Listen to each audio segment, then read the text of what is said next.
salamlayıram. Hər birinizi bu bayram günündə təbrik edirəm. Hər birinizin ailənizə xoşbəxtliklər arzulayıram, xoş günlər arzulayıram. Harda olmağından asılı olmayaraq bütün Azərbaycanlıların bilirsiniz ki, ürəyində bir niskili var, bir yara var, bir qüssə var, bir kədər var. Biz torpaqları işğal altında olan bir millətik. Biz torpaq itirmiş bir millətik. Ona görə heç bir bayramı biz ürək dolusu, istədiyimiz kimi bir nə qədər mentalitetə uyğun olaraq bayramları qeyd eləsək də əvvəlki kimi qeyd eləyə bilmirik. Yəni bizim bu yolda Azərbaycanın ərazi bütövlüyündə çox saylı şəhidlərimiz var, bilirsiniz. Əsirlərimiz var, itkinlərimiz var və torpaqlarımız işğal altındadır. İnşallah nə vaxt torpaqlarımız işğaldan azad olsa, biz o əsirlərimizin də, itkinlərimizin də, şəhidlərimizin də qarşısında elə bil ki, öz mənəvi borcumuzu yerinə yetirmiş olacağıq. Öz ruhumuzu sağalda bilmiş olacağıq. Bir millət kimi öz-özümüzə təskinlik verəcək ki, bütün bitkilərimizə baxmayaraq biz bir toplum olaraq, bir millət olaraq öz ərazimizə, öz torpağımıza, öz mənəvi, milli dəyərlərimizə sahib bir millətik. Onun təskinliyini arzulayıram sizə. Arzulayıram ki, biz inşallah bu yolda bu başladığımız iş, bu xalq hərəkatı, bu öz məqsədlərini öz vəzifələrinə çatacaq inşallah və biz millət olaraq bu yükün altından çıxacağıq. Biz nə vaxtsa yaxın vaxtlarda Allahın köməkliyi ilə bütün itkilərimizə baxmayaraq bir-birimizin gözünün içinə qürurla baxa biləcəyik. Bir-birimizin qarşısında üzü ağ, alnı açıq dayana biləcəyik. O günləri arzulayıram sizin hər birinizə. Bu bayram günündə də hər birinizin ailənizə xoşbəxtlik arzulayıram. Dünyanın harasında olmasına asılı olmayaraq bizi izləyən, bizə baxan bütün soydaşlarımızı təbrik edirəm və onların da inşallah vətənlə bağlı niskinlərinə son qoyulmasını həm Allahdan, həm də aktiv üzvlərimizdən rica edirəm, təvəqqə edirəm, hamımıza uğur arzulayıram. Mən qısa ötən həftə ərzində baş verən məsələlərlə bağlı AXHD və Qarabağ Komitəsindən bağlı məlumat verim, sonra müzakirələrdə çıxışlara başlayaq. Demək, ötən həftə ərzində Qarabağ Komitəsindən bağlı əsas diqqət çəkən məsələlərdən biri odur ki, Qarabağ Azadlıq Təşkilatının Şəki şöbəsi bütövlükdə Azərbaycan Xalq Hərəkatının tərkibinə keçibdi və AXHN-in Qarabağ Komitəsinin tərkibində fəaliyyət göstərəcəklərini bildiriblər. Və bununla bağlı biz dünən Əmin bəylərin nümayəndəsi İlyas bəylə görüşdük, burada gəlmişdik, söhbət elədik və onlar da hesab edirlər ki, Qarabağ problemi ilə bağlı bütün aktiv adamların mövqelərini uzlaşdırmaq, bir araya gətirmək lazımdır və bu hərəkatın nəzdində olmalıdır. Və bu məsələdə də mən onlara da uğur arzulayıram, sizə uğur arzulayıram. Yəni ki, biləsiniz ki, bu istiqamətdə cəmiyyətdə də bizim fəaliyyətlərimizə dəstəklər var. Artıq açıq şəkildə, bir mənalı şəkildə digər qurumlarda da AXHN-in nəzdində fəaliyyət göstərən Qarabağ Komitəsinin işinin digərlərindən fərqli olduğunu dərk edirlər və buna dəstək verirlər. Ötən müddət ərzində bundan başqa bir məsələ haqqında mən sizin mövqelərinizi bildirmək istəyirəm ki, biləsiniz, mövqe də bildirəsiniz.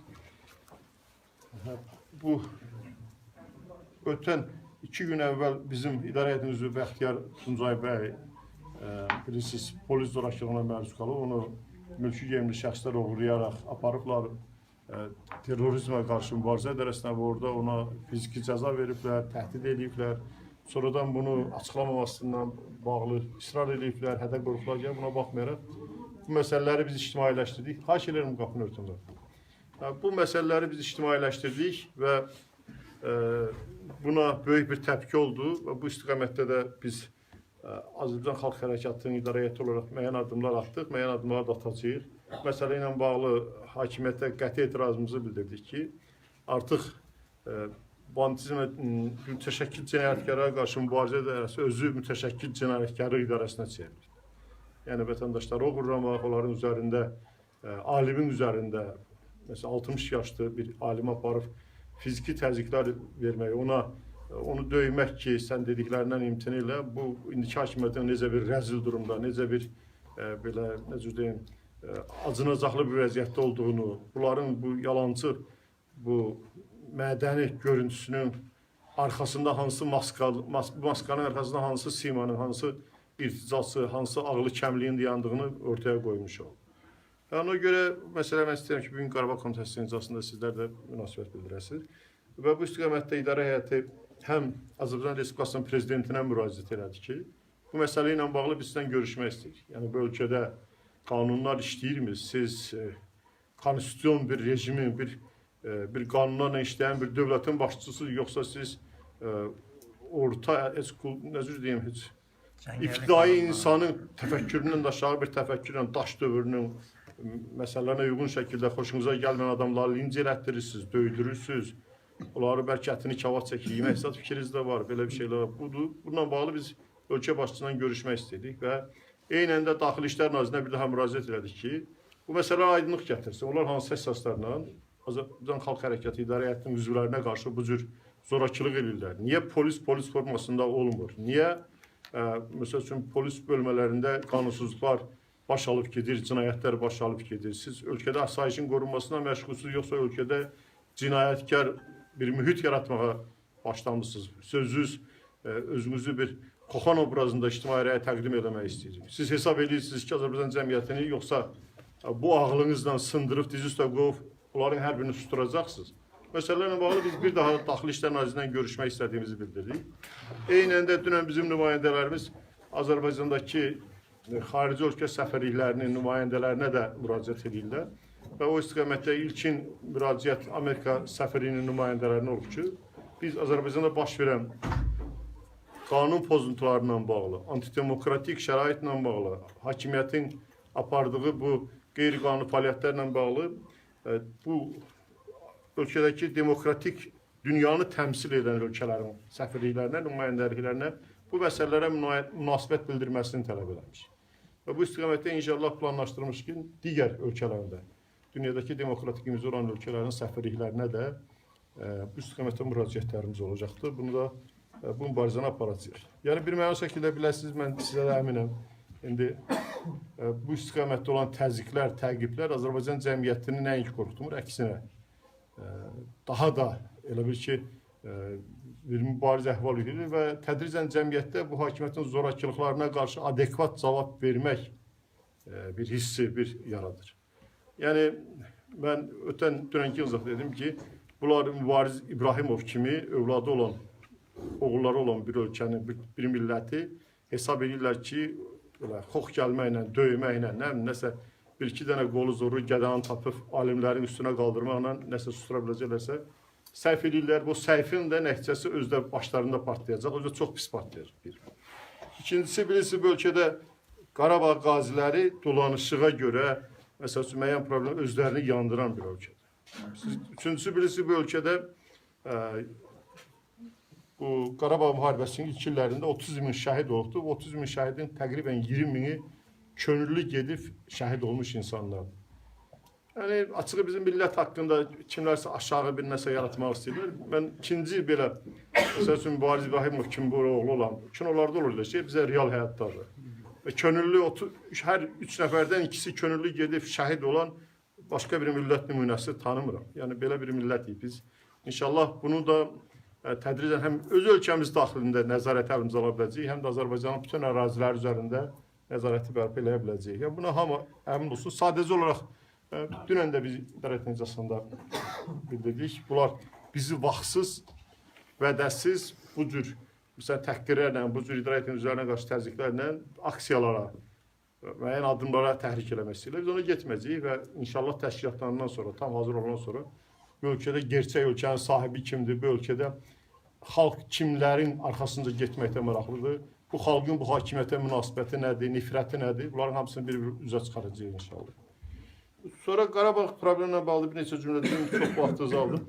Yəni, ötən həftə ərzində bilirsiniz ki, Ermənistan rəhbərliyi Dağlıq Qarabağ ərazisində Təhlükəsizlik Şurasının yığıncağını keçirmişdi. Həmin Təhlükəsizlik Şurasının yığıncağı Ondan sonra onlar bir mənalı şəkildə bildirmişlər ki, bu Qarabağ problemi ətrafında danışıqların formatının dəyişilməsini istəyirlər. Onlar əsas tərəf kimi bundan sonraki danışıqlarda Dağlıq Qarabağın iştirak eləməsində israrlıdırlar. Yəni bu nə demək? Yəni Azərbaycan tərəf neçənci ildən, 94-cü ildən atəşkəs rejimidir, 92-ci ildən də ATƏT-in müstəvisi üzərində danışıqlar gedir. 27 ildir gedən danışıqlar nəticəsində güya bir mərhələyə gəlmişlər ki, bu Madrid prinsipləri deyilən bir mərhələ. Əslində o gəlinən nəticələr Azərbaycan üçün tamamilə qəbul edilməz bir nəticələr idi. Ona görə ki, o Madrid prinsiplərinin təməlində ermənilərin öz müqəddəratını təyin etmək üçün referendum keçirilməsi məsələsi də öz əksini tapmışdı. Və bu bizim üçün qəbul edilməz idi. Və indi bəlli olur ki, hətta ermənilər Madrid prinsiplərindən belə aparılan danışıqlarla razı deyirlər. Onlar artıq növbəti mərhələdə iki dəyişiklik ortaya qoyurlar. Bir, heç bir ərazi qaytarılmasından söhbət gedə bilməz. Bunları qeyd-şəsi olaraq ifadə edirlər. İkincisi, danışıqların əsas tərəf kimi Dağlıq Qarabağ ermənilərinin özlərinin danışıqlar prosesinə cəlb olunmasının vacibliyini bildirilir. Bu da onu göstərir ki, Azərbaycan hakimiyyətinin bu günə kimi yürütdüyü 27 illik diplomatik xarici siyasət kursunun iflası deməkdir. Bu bir daha onu göstərir ki, Azərbaycan hakimiyyəti Dağlıq Qarabağ probleminin həlli istiqamətində söylədikləri o retorik çıxışların hamısı zaman-zaman gəlir toz buludu tək dağılıb gedir. Bunlar bilirsiniz, bir müddət söylüyorlar ki, biz hərbi büdcəmizi artıracağıq və ermənilər məcbur olub bu məsələdə razılaşacaqlar. Bir müddət söylüyorlar ki, biz dünyadakı iqtisadi layihələrdən erməniləri təcrid eləməklə onları iqtisadi cəhətdən məcbur edəcək ki, onlar Dağlıq Qarabağla bağlı iddialardan əl çəksinlər. Bu da gördüyünüz gözünü doğrultmadı. Sonraki mərhələdə bunlar müxtəlif fikirlərlə sürmüşdü. Onlardan biri de oydu ki, güya Paşinyan gələndən sonra o demokratdır və Azərbaycanla danışıqlarda başqa müstəvidən çıxır və s. Bunlar hamısı bir sabun köpüğü kimi partladı. Yəni bu onu göstərir ki, bu hakimiyyətin Dağlıq Qarabağla bağlı heç bir ağıllı, sistemli, belə inanıla biləcək, həyata keçə bir proqramı yoxdur. Bunlar vaxt itirməklə, öz hakimiyyətlərini uzatmaqla, Azərbaycanın sərvətlərini çapı talamaqla məşğul. Ona görə bunlara heç bir ümid bəsləməyə ehtiyac yoxdur. Ona görə xalq hərəkəti bir mənalı şəkildə ölkədə milli marağa uyğun hakimiyyətin qurulması, bu hakimiyyətin də Azərbaycanın ərazi bütövlüyünün təmin edilməsi istiqamətində dayanmadan təşkilatlanmalıdır, fəaliyyətini artırmalıdır. Bu məsələdə əsas yüklərdən biri bizim Qarabağ Komitəsinin üzərinə düşür. Biz bilirsiniz, bu komitənin ətrafında əsasən döyüşmüş, Qarabağla bağlı proseslərdə maraqlı olan, mövqeyi olan, Qarabağın Azərbaycan torpaqları kimi təsbit olunmasına, Azərbaycanın Qarabağ üzərində öz suverenliyini, öz ərazi bütövlüyünü bərpa eləməsində maraqlı olan bütün insanlar təmsil olunur.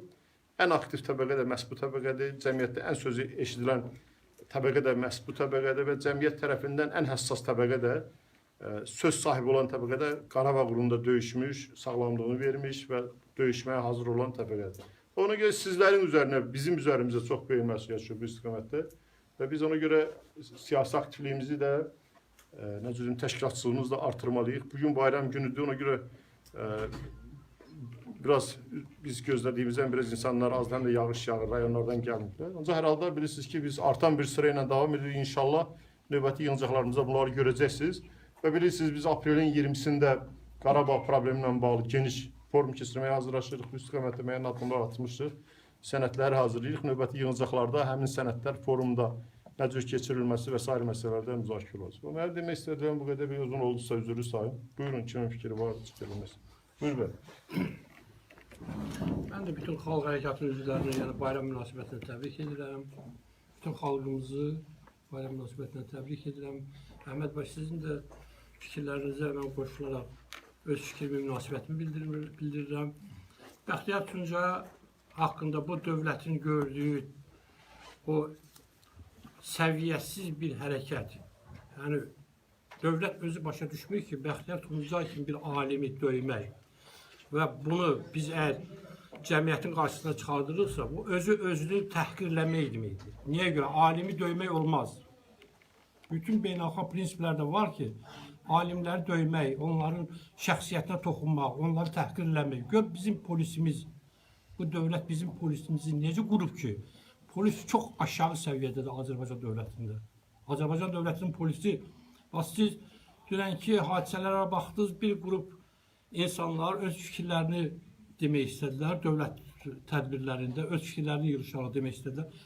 Doldururlar mülki geyimlərdə bilinmiş şəxsiyyəti kimdir, peşəsi kimdir, vəzifəsi kimdir, hansı məsuliyyət daşıyır. Gəlirlər, yaşlı qadın sözünü deyir, azad fikrini söyləyir ki, dolana bilmirəm, yaşaya bilmirəm. Sanki o yaşlı qadın hər tərəfdən bir aqressivcəsinə 2 dənə hər bir geyimdə 2 nəfər girir qoltuğuna, götürür aparır, atır avtobusa yığırlar. Eyni zamanda cavan uşaqlar, cavan oğlanlardır.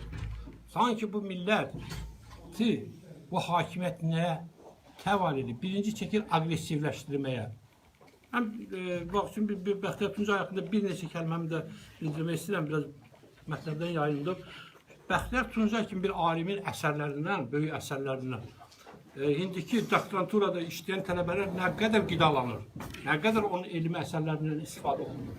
Onun da elə biri mənim övladlarımdır. Yəni mən onu bir yaxından burada hərəkətdən tanısam da, onun əsərlərinə görə onu daha çox yaxınam. Ona qarşı bu dövlətin atdığı tədbir çox aşağı səviyyəli tədbirdir, bəyənilməzdir. Dünya dövlətləri qarşısında özünü təhqirləmiş hesab eləsinlər özlərini. Qaldı ki, polislərə, mülki şəxslərdən danışıram.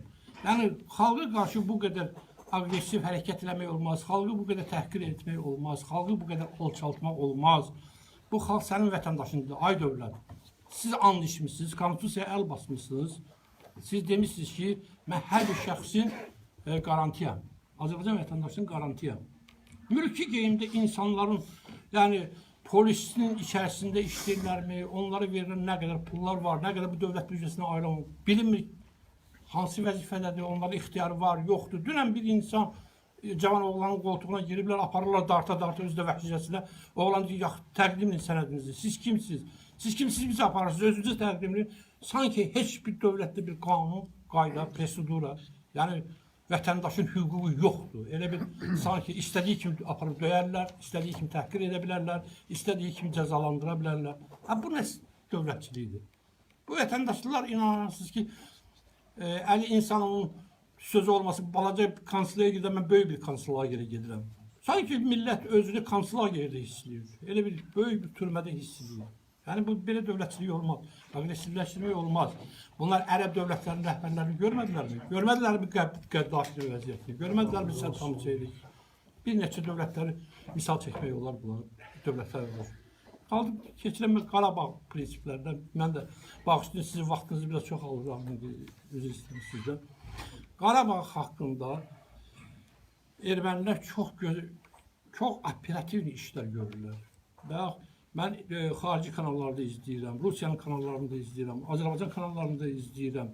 Onlar çox gözəl işlər görürlər. Hətta onlar daha qəbul deyirlər ki, Euronews kanalında deyirlər ki, daha Rusiyanın, Amerika artıq ermənilərin bir dövlət kimi Qarabağda edildiğini qəbul ediblər. Yəni ermənilər o qədər iş aparırlar. Yəni bir özlərinin dövlətini, yəni prezidentini seçmək bilməm, adını da çəkdilər, indi yadımda qalmayıb adı. Daha onlar bu yaxınlarda onu elə prezidentliyə verəcəklər, namizədliyini verəcəklər, seçkilərini aparacaqlar. Azərbaycan dövləti nə iş gördü? Mən keçən dəfə aqressiv bir çıxış elədim yandığımdan, yenə onu deyirəm. Gedirsiniz dağlarda bir-iki dənə texnikanızı göstərirsiniz. Yalandan deyirsiniz, girəcək, vuracaq, dağıdacaq, arada heç nə yoxdur. Ermənilər də orada sizi təhqir edirlər. Bunlar bizdən onsuz da qorxurlar.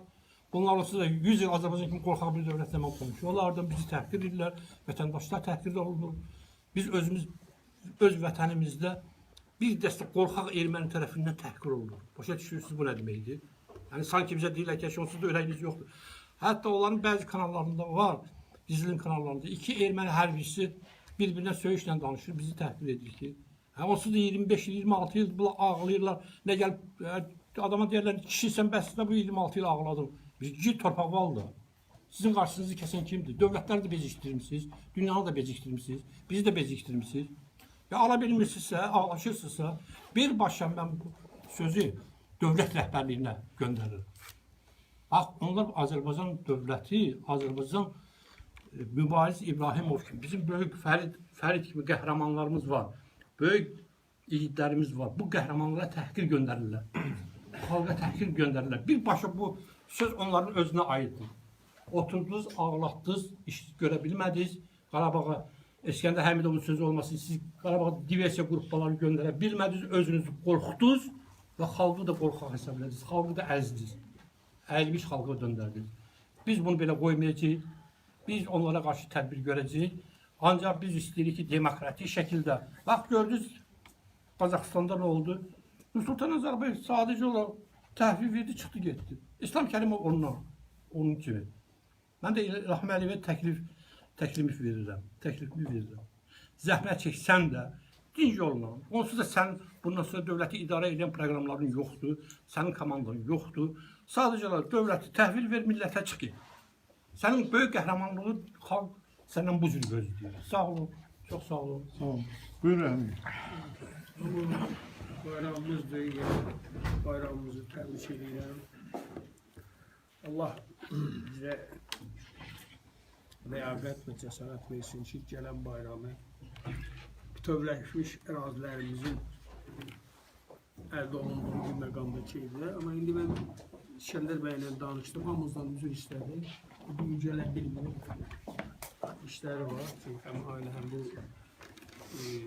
yılbaşının münasibəti ilə bayrama gəliblər. Onun ardından mən öz adına üzr istəyirəm ki, gələ bilmədi.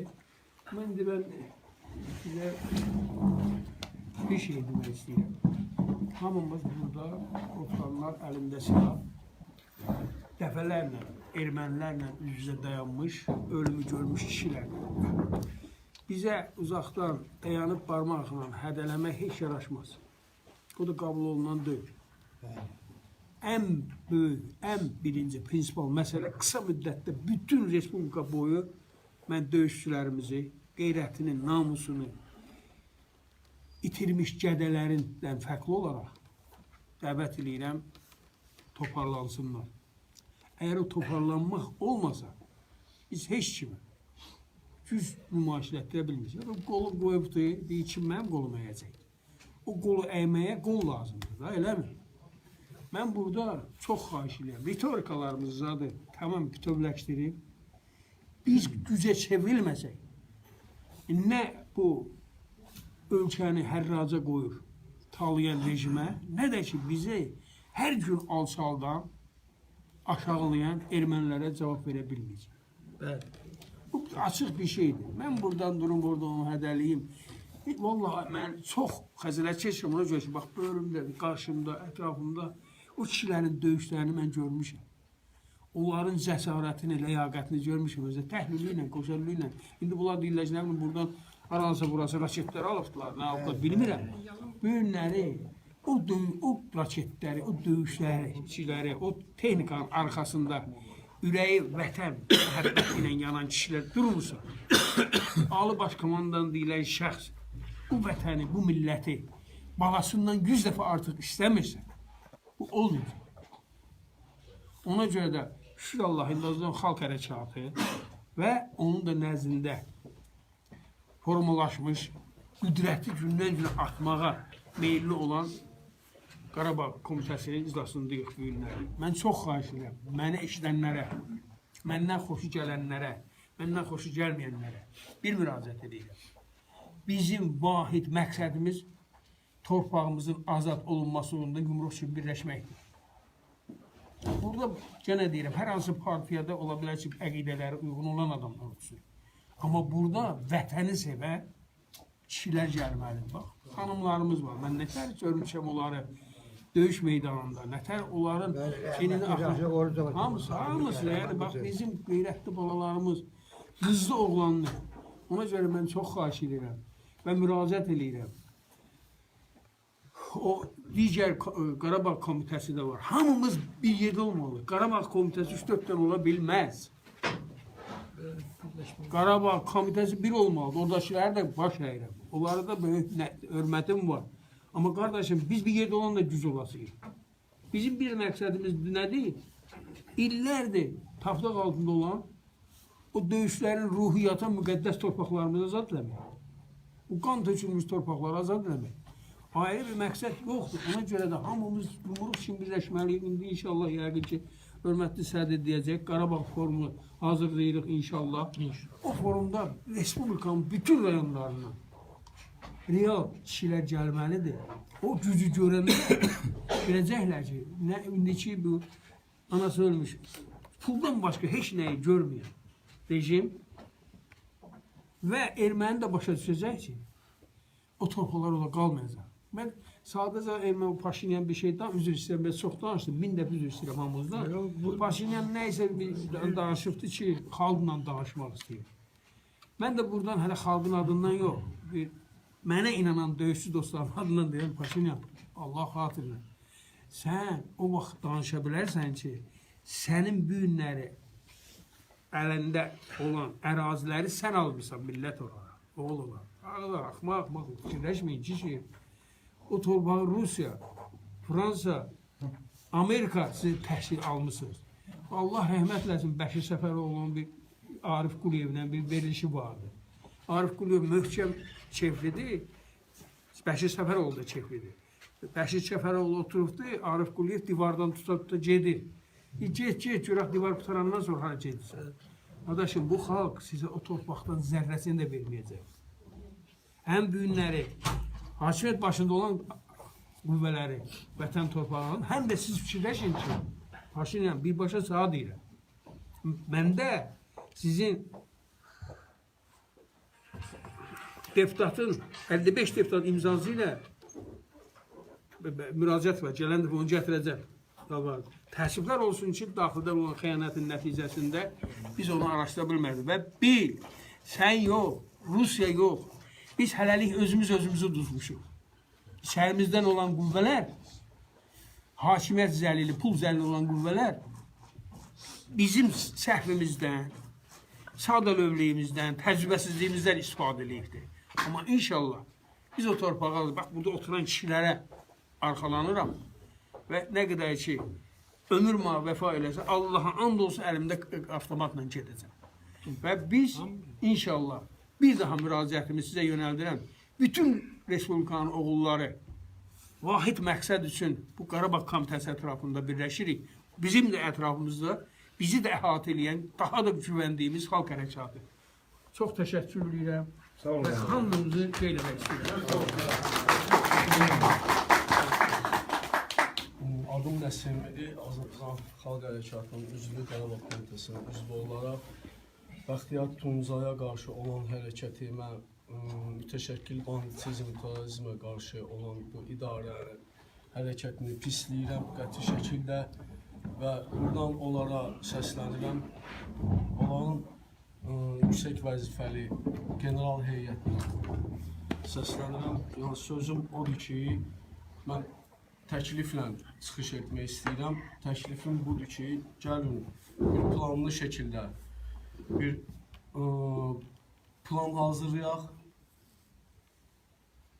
Əgər cəsarətimiz varsa, hünərimiz varsa, keçək düşmən tərəfinə, harda məsləhətdir. Dilqəmlə Şahbazı gedək əsirlikdən azad edək. Mənim sözüm budur. İkincisi də ki, yəni Bakı şəhərində mülki şəxsə qarşı olan hərəkətimiz çox belə laqeydliyimdən, belə hərbiyə yaraşmayan, rütbəyə yaraşmayan, ən azından bu formada gəzdirdiyimiz, o mundirdə gəzdirdiyimiz ayparıya, 8 güşəli ulduza, 3 rəngli bayrağımıza yaraşmayan hərəkətdir. Mən onu şəxsən yaraşdırmıram. Bir döyüşçü kimi, bir Qarabağ qazisi kimi mən bunu pisləyirəm. Buna ölkə başçısından bunu dur deməyi, yəni yetər, bəsdir, axırı bunu stop deməyin vaxtı gələcək. Yəni buna yetər artıq vətəndaşlara qarşı, Azərbaycan vətəndaşlarına qarşı, mülki vətəndaşlara qarşı beləncə qanunsuzluqları pisləyirəm. Yəni geci tezi var. Yəni bu sizin bu xəttiniz, sizin bu qurduğunuz bu Titanik gəmisi konkret, yəni bu buza dəyib. Yəni bu iceberg, bu sizin bu Titanikinizi parçalayıb. Siz məhkumsuz. Siz məhkumsuz. Siz xalqa qarşı çıxırsınız. Yəni bu nə demək istəyirəm? Azərbaycanda əgər Azərbaycan 10 milyon xalqsa, bütün dünya üzərində 30 milyon, bəlkə də 50 milyon Azərbaycan xalqına qarşı söz belənçiyinə mən bir söz tapıb deyə bilmirəm belə hərəkətləri. Yəni dur deyirəm, bir Qarabağ qazisi kimi mən buna son qoymağı sizə xahiş edirəm və tələb edirəm. Bəsdirin, belə bizim ziyalılarımıza qarşı, yəni cənab general-leytenant İskəndər Həmidova qarşı belənçiyinə qanunsuzluq etdiniz. İkincisi də bizim ziyalılarımıza qarşı belə qanunsuzluq etdiniz. Yəni bu son olsun siz tərəfdən. Açın kar qulaqlarınızı, eşidin. Kör gözlərinizi açın, eşidin. Yəni bu son olsun. Sağ olun. Bu nə cür başa düşsünlər. Biz nə ölümdən qorxuruq. Bizim bir məqsədimiz var, bir yolumuz var. Azərbaycan xalqına, Azərbaycan dövlətində, dövlətimizə, dövlətçiliyimizə canımız qurban. Üç rəngli bayrağımızı, qoy kəfənimizdir bizim üç rəngli bayrağımız. Qoy bu üç rəngli bayrağımızı biz demokratik quruluşu Azərbaycanda qurandan sonra hücum əmri verin, irəli əmri verin, vur əmri verin, qoy Qarabağ torpaqlarımızı azad edək. Qarabağ torpaqlarımızda şəhid olan şəhidlərimizin qisasını alaq erməni dığalarından və üç rəngli bayrağımızı Şuşada, Laçında, Kəlbəcərdə üç rəngli bayrağımızı orada sancaq dalğalandıraq. Yaşasın Azərbaycan, yaşasın Azərbaycan xalqı, yaşasın Azərbaycan xalq hərəkatı. Sağ olun. Buyur ben Nizam Bey. Söz bir söz siz verer. Hayır. Hörmətli sədr, hörmətli məclis iştirakçıları, xanımlar və bəylər, hamınızın Noruz bayramı münasibəti ilə təbrik edirəm. Birinci ziyalımız, Azərbaycan Xalq Hərəkatının İdarə Heyətinin üzvü Bəxtiyar Tuncaya qarşı münasibətimi bildirmək istəyirəm. O ziyalımıza qarşı edilən hərəkət bizim hamımızı hiddətləndirir. Hakimiyyət artıq açarını itiribdir. Olmaz, ağsaqqaldır. Azad sözdən danışırsınız, hər şeydən danışırsınız. Bəxtiyar Tuncay kimdir? Nə istəyir? Azərbaycan Xalq Hərəkatının İdarə Heyətinin üzvüdür. Ona qarşı edilmiş hərəkəti kəskin surətdə pisləyirik. Və deyirəm, nəinki burada oturanlar, Azərbaycan Xalq Hərəkatının sıravi üzvündən tutmuş, idarə heyətinin üzvlərinə qədər, onların sayı minlərlədir, yaxınlarda milyonlar olacaq. Hamımız Bəxtiyar Tuncayıq. Bu bir. İkincisi, Dağlıq Qarabağ ətrafında separat danışıqlar gedir. Xalqdan gizlədilir. Heç vaxt Azərbaycan xalqı təslimçi sülhə getməyəcək. Bir Laçınlı kimi deyirəm, torpağı 25 ildən artıq düşmən tapdağı altında olan kimi deyirəm. Təslimçi sülhə heç vaxt getməyəcək. Üçüncüsü, Bəxtiyar Tuncaya qədər Tuncay kimi olunmuş hər birimizə ola bilər. Təvəzzükarlıqdan uzaq olmasın, dekabrın 12-sində keçmiş Qarabağ Komitəsinin üzvü kimi toplantıdan çıxandan sonra mənə qarşı da o hərəkət olmuş. Məni dəlixanaya atmışlar, bir də mesaj göndərmişəm. Gülnaz Qəmbərli 40 dəqiqə mənim canlı yaymış və bir də mesaj göndərmişəm. Məni tikə-tikə doğrasaz da əqidəmi dəyişən deyirəm, vətən yolunda şəhid olan. Mənə elə gəlir ki, hamımız o yoldayıq, haqq yolundayıq, əqidəmizdən dönən deyilik. Azərbaycan Xalq Hərəkatının günü-gündən sıraları genişlənir. Biz haqq yolundayıq, yaşasın Azərbaycan Xalq Hərəkatı. Olun. Sağ olun. Kısa demek istiyorsun. Kısa buyurun. Evet, sen de söylüyorsun. Buyurun. Buyurun. Mən də Bəxtiyar Tuncaya qarşı olan hərəkətə görə danışmaq Özünü istəyirəm. təqdim edərsiniz. İmamverdiyeva xanım Dünyamalı qızı. Hakim üzrlüyüm. Bəli, axayın. Bəxtiyar Tuncaya qarşı fiziki zor tətbiq edilmişdir. Amma mənim də qızım Moskvada Kupkin adına Neftiqaz Universitetinin 4-cü kurs aspirantıdır. Mən həmişə ona belə tərbiyə vermişdim ki, Rusda olan biliyi əldə et, Azərbaycana qayıt, alim kimi. PP şirkətinə gənc xarici ölkələrdən gətirilən alimlərə, neft üzrə alimlərə nə qədər pul verirlər. Amma öz ixtisasçılarımızı, Öz mütəxəssislərimizi ölkədən qaçırırlar. Belə ki, bizim ev barədə problemimiz vardı, məhkəmə işi var idi. Bizim evimizi zəhmətlə 24 ilə tikdirdiyimiz evi Amerika vətəndaşı Xudaynatovun evi altında əlimizdən alırdılar. Qızım ali məhkəmədə iştirak eləməyə gəldi və lakin ali məhkəmənin hakimi böyük kompüterin dalında gizlər və onun biz üzünü görmədik. Qızım danışmaq istəyəndə qızımın heç bir cümləsini axıra qədər dinləmədi, kəsdi. Bu qızıma çox pis təsirlədi, bu məhkəmədəki ədalətsizlik. Ona görə də Ədliyyə Naziri Fikrət Məmmədova məktub yazdı. Çox savadlı bir məktub yazdı ki, mən Kupkin adında Neftiqaz Universitetinin 4-cü kurs tələbəsi bizə aid olan məhkəmə işində iştirak etmək üçün mənə ayrılan grantın pullarını yollara sərf edərək məhkəmədə iştirak etməyə gəldi. Ancaq mənim bir cümləmi dinləmək istəmədilər. Qarşı tərəfə isə danışmaq üçün daha da kömək elədilər. Belə bir şəkildə Fikrət Məmmədova məktub yazdı, göndərdi qızım. Bu məktubdan sonra elə bil ki, bunların belə bir alimi gözləri götürmürdü. Hansı ki, həmin alimi Rus gözünün üstündə saxlayır. 5.000, 6.000 grantlar verir. Onu gətirir qızım yayda. Biz onu bir ağıllı başlı xərcləyə bilmədik. Qızım ağıllı başlı onu istirahət edə bilmədi. Ancaq vəkillərə tökdük, məhkəmələrə tökdük, yollara tökdük. Axırda nə oldu? Fikrət Məmmədova yazandan sonra ki, bizə plenumada bizə köməkli edin, ədalət qoy öz yolunu, yerini tapsın. Əksinə, qızımın məktubunun cavabı nə oldu? Bizə xəbərdarlıqsız, heç bir xəbərdarlıq eləmədən evimizə rota tökdürdü. Fikrət Məmmədov, şəxsən Ədliyyə Naziri, evimizə rota tökdürdü.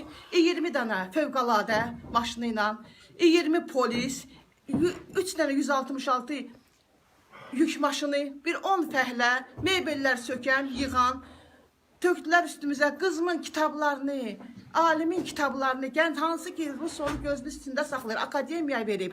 Elə bir dissertasiya müdafiə eləyib ki, onun dissertasiyası pramoy doçentliyə gedib. Hələ akademik Dedov deyib ki, sənin elə yazdığın işə görə verdiyimiz ad, dissertasiyanın adı uyğun gəlmir. Adı dəyişdirib daha dolğun eləyəcəyik. 3 dənə kəşfi var. Bu Fikrət Məmmədovu yandıran nə idi? Demək, bunlara alim lazım deyil. Bunlara ancaq bir parça çörəyə möhtac olan xalq lazımdır. Öz sözünü deyə bilməsin. Çünki onların elə bir savadı yoxdur ki, alimə cavab versinlər. Ona görə də belə savadlı adamlar onlar istəmirlər. Mən həmişə qızıma demişəm ki, Azərbaycana qayıt. İndi mən necə qayıtsın? Mənim qızımı propiskadan da çıxardıblar bizi. Məni də, oğlumu da, qızımı da. Tamam elə bir ki, bir qarışqa kimi bizi əziblər. Və budur. Dedik, sizin hüquq məsləhətçimiz var. Bizim gələndə inşallah onunla çalışdıracağıq. Buyurun Neymət bəy, sonra Zırasın bəy, Valid bəy, sonra Mərdim bəy. Dördüncü beşinci. Əziz yurttaşlarım, qardaşlarım, hörmətli xanımlar və bəylər. Bir daha sizin timsalınızda bütün Azərbaycan xalqını, Güneyli, Kuzeyli, bütün Azərbaycan xalqını Novruz bayramı münasibətilə təbrik edirəm. Və eyni zamanda dünən mən Bəxtiyar bəylə bağlı fikirlərimi dediyimə görə bu il biraz başqa istiqamətdə çıxış eləmək istəyirəm. Yəni, bəşər tarixində dünyada nə dahilərdən ibarət millət yoxdur, nə də cahillərdən ibarət millət yoxdur. Bəşəriyyətə hər millətin içərisində şəxsiyyəti də olubdur, alimi də olubdur, qəhrəmanı da olubdur, satqını da olubdur, çobanı da olubdur. bəşəriyyətə şər azlıq rəhbərlik eləyəndə onu fəlakətlərə aparır. Xeyir azlıq rəhbərlik eləyəndə nə qədər quruluş qurursan qur, yəni azlıq rəhbərlik eləyir. Sovet dövründə də görsən nə qədər bərabərlikdən danışıldı, fəhlə kəndli hökumətindən danışıldı. Yenə bir piramida quruldu, onun başında Stalin dayandı, Komünist Partiyası politbüro quruldu, yəni azlıq idarə elədi. Sözümün canı budur. Şər azlıq rəhbərlik eləyəndə ölkələr, millətlər fəlakətə gedir. Xeyir azlıq rəhbərlik eləyəndə o millətlər möcüzələr yaradır. Bunun timsalında o cahiliyyə dövrü deyirlər də, İslamdan öncə cahiliyyə dövrü kimi adlanır ki, yəni bədəvi ərəb deyirdilər, yəni vəhşi ərəb bu mənasında ki, çərkə yeyən ərəb, diri-diri öz övladını bastıran, qız uşaqlarını bastıran ərəbi bir dənə Peyğəmbər gəldi, Peyğəmbər sallallahu aleyhi ve sellem gəldi və ona rəhbərliyə, onun da çevrəsinə yığdı Həzrət Əlilər, Əbu Bəkirlər, Osmanlar, bir azlıq, çox əsab azı və möcüzə yaratdı. İslam kimi böyük bir mədəniyyət yaratdı, həmin ərəbi gətirdi, dünyanın aparıcı bir millətinə çevirdi. Və çalışırlar ki, bundan mən fürsətlər istifadə bu Novruz bayramı xalqa bu fikirlərimi çatdırmaq istəyirəm. Çalışırlar ki, yaxşı kişilər yaxşı atları mindi getdi. Nə bilim, indi insanlar yoxdur. Bir günlə bir bahar olmaz. Nə bilim, çox bizi ruhdan salmaqdan ötürü deyirlər, ay nə bilim, siz təksiz. Ancaq, əziz yurttaşlarım, məhz bir günlə bahar gəlir, qar çiçəyi gəlir, ilk gördən birdən-birə çiçəklər açıb, bütün çiçəklər eyni zamanda atmır. Ancaq bir dənə qar çiçəyi deyirlər də, qarın altından gülü açır və Novruz çiçəyi qar çiçəyi deyirlər ki, ilk o qışın şaxtasının altına sinə gəlir, başını qaldırır, açır və onun dalıca bahar gəlir.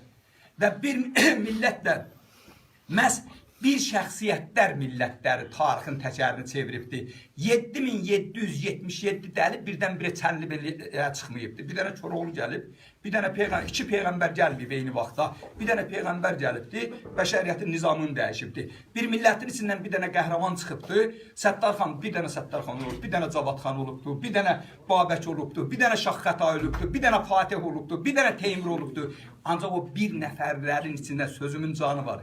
Əgər bir millətin içində bir nəfər hələ satılmayan adam varsa, bir nəfər ləyaqətli adam varsa, o milləti məhv etmək mümkün deyil. Demək, onun dalı gələcəkdir, o Çənlibelilər yaranacaq. Bir dənə Koroğlu varsa, demək, Dəli Həsənlər, Dəmirçoğlular, Tamızlarlar gələcəkdir. Yəni, bu milləti sındırmaq mümkün deyil. O, Cavidin, Allah rəhmət eləsin, sözü var, deyir, idraki sönük başçıların qəfləti ancaq etmiş, edəcək milləti həp əldə oyuncaq. Ağılla güc, o qayçının iki tərəfidir. O, birləşəndə zülümü kəsir. Ağılsız güc nə qədir əzəmətli, nə qədir qüdrət olursa olsun, sonda özünü məhv aparır. Gücsüz ağıl da lazımı nəticəni vermir. Biz ağılla gücümüzün birliyinə nail olmalıyıq. Yəni, həm gücümüz olmalıdır, həm elmimiz və ağlımız olmalıdır ki, bu vəziyyətdən çıxaq. Bunun təkrar edirəm. Bugünkü hakimiyyət, bu millətin əl qolunu bağlamaq əvəzinə. Mən yerindirim də bu hakimiyyət təsəvvür edin ki, Paşinyan hakimiyyətə gəldi. Hakimiyyətə gələn kimi oğluna əsgər paltarı geyindirdi və nümayişgərənə göndərdi Qarabağa və bütün Azərbaycan xalqını başda prezident olmaqla təhqir elədi. Başda prezident olmaqla təhqir elədi. Və bunun cavabını vermək əvəzinə, verməyəndən sonra növbəti addım nə oldu? Paşinyan gəldi sənin ərazində bir başqa dövlətin rəhbəri kimi, başçısı kimi öz dövlətinin təhlükəsizlik şurasını keçirtdi.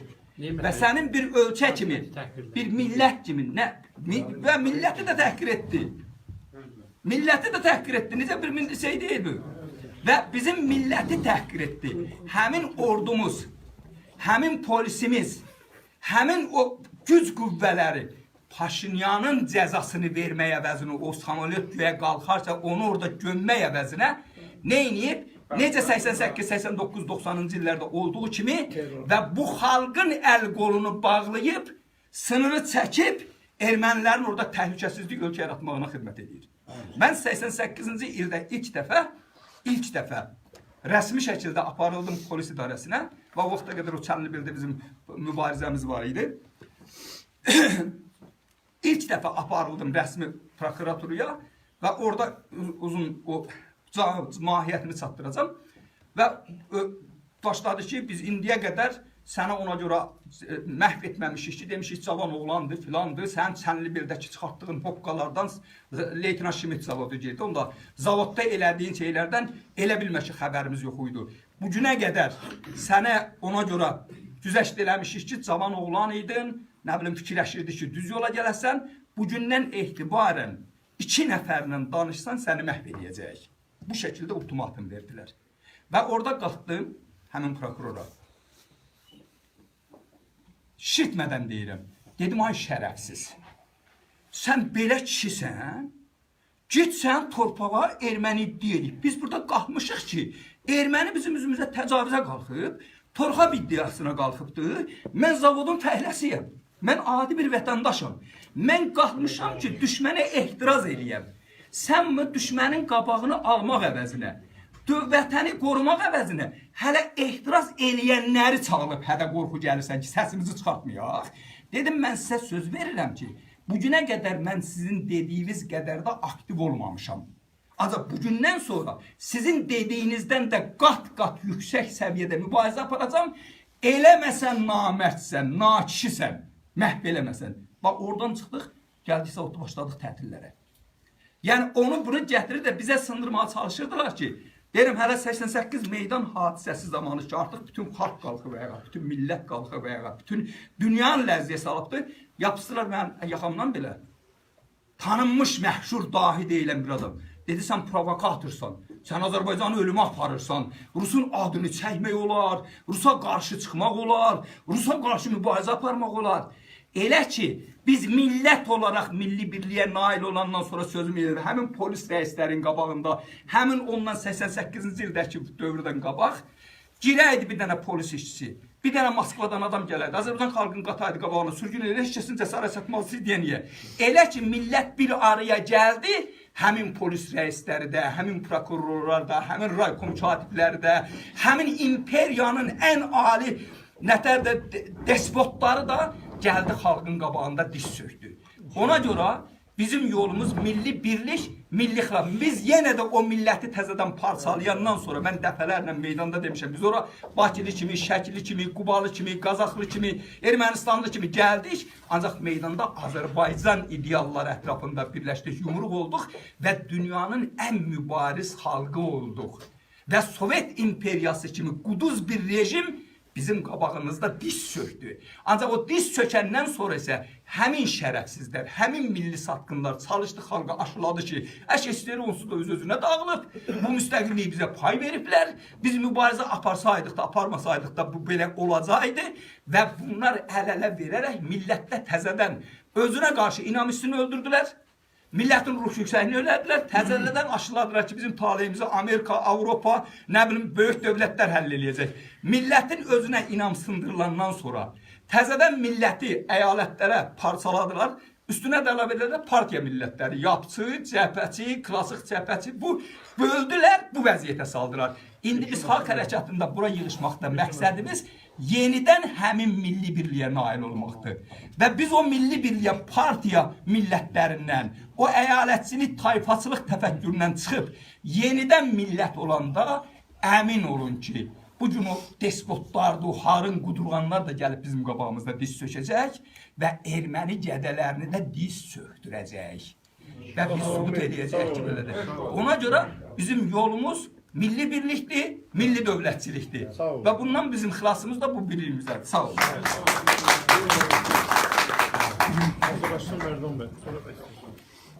Hamınızı salamlayıram. Və ilk öncə düzdür, baxmayaraq ki, Azərbaycanda bugün bayram əhval ruhiyyəsi yoxdur. Amma yenə bizim bayramda, Novruz bayramı, bizim milli bayramdır. Hər birinizi, buraya yaşayan insanları, o cümlədən Azərbaycan xalqının Novruz bayramı münasibətindən təbrik edirəm. Bayramımız mübarək olsun. Bu iqtidar, bu yap iqtidarı bu millətin bizə deyərlər, sərvətini oğurladı, səsini oğurladı. Eyni zamanda bayramını da oğurladı. Yəni insanlar bu günləri normal bayram keçirə bilir. Hər şeyini oğurladı millət. Amma millətin şərəfi, qeyrəti, ləyaqəti özündədir. Mən bunu tam qətiyyətinlə və tam məsuliyyətinlə deyirəm. Bu millət qeyrətli millətdir. Bu millət güclü millətdir. Türk millətidir bu millət. Dünyanı fəth edəcək dərəcədə Türk güclü bir millətdir. Yetər ki, bu millətin başında ləyaqətli, vətənpərvər, qeyrətli oğullar dayansın. İnşallah oğullar da gələcək hakimiyyətə. Gecə tezi bu kriminallaşmış diktator rejimin yolumuzu üstündən götürəcək. Mən bunu tam əminliklə deyirəm, sağalar. Bu olacaq, tezliklə olacaq. Baxın, bu millətin təsbini çəkən, bu millətin istiqbalı, azadlığı, gələcəyi uğrunda mübarizə aparan insanları bu hakimiyyətin adı da qoyurlar, mütəşəkkil cinayətkarlığa qarşı mübarizə idarəti tutub həbs edir. Terrorizm. Aparır, incidir, işgəncə verir, qorxutmaq istəyir. Amma bizi qorxutmaq mümkün deyil. Ziyalı bir insan bu millətin yolunda, bu millətin istiqbalı uğrunda canından keçməyə hazır olan bir insanı Bəxtiyar Tuncayı həbs edib, incitmək nə deməkdir? Alim, ziyalı insan, Azərbaycanın dövlət müstəqilliyi uğrunda bu adam mübarizə aparıb. Hansı ki o, bəli bizlər bu dövləti müstəqil etdik. Amma sonradan Rusiyadan, yəni keçmiş o qırmızı imperiyadan qalan tör-töküntü hakimiyyəti zəbt edib və bu müstəqil dövləti müstəqil sökürlər. Talan eləyirlər bu dövləti. Haramız olsun. O talançılıq yolu ilə o yığdığımız o milyardlar var. Onların hamısı qayıdacaq bu ülkəyə. O bu millətin haqqıdır. O milyardlarda hər bir Azərbaycan vətəndaşının haqqı var. Qayıtmalıdır. O bu millətin haqqıdır. Baxın, bugün vəziyyət çox təhlükəli həldə çatıb. Qarabağ ətrafında gedən yəni danışıqlar bu iqtidarın bu illər ərzində apardığı yanlış siyasət, yanlış kurs artıq çox təhlükəli bir həd yaradır, vəziyyət yaradır. Bugün o şərəfsiz Paşinyan iddia edir. Tələb qoyur ki, Dağlıq Qarabağ üçüncü bir tərəf kimi danışıqlara iştirak etməlidir. Düzdür, bu yol verilməzdir. Düzdür, onu da deyim ki, bu hakimiyyət cavab verdi ki, bu mümkün deyil. Amma eyni zamanda dövlət başçısı İlham Əliyev bəyanat verdi ki, Qarabağ problemi beynəlxalq hüquq çərçivəsində və sülh yolundan həll olunmalıdır. Yəni, mən müharibə eləməyəcəm. Mən müharibə eləmək istəmirəm. Amma mən deyirəm, Qarabağ müharibəsiz yeri qayıtmayacaq.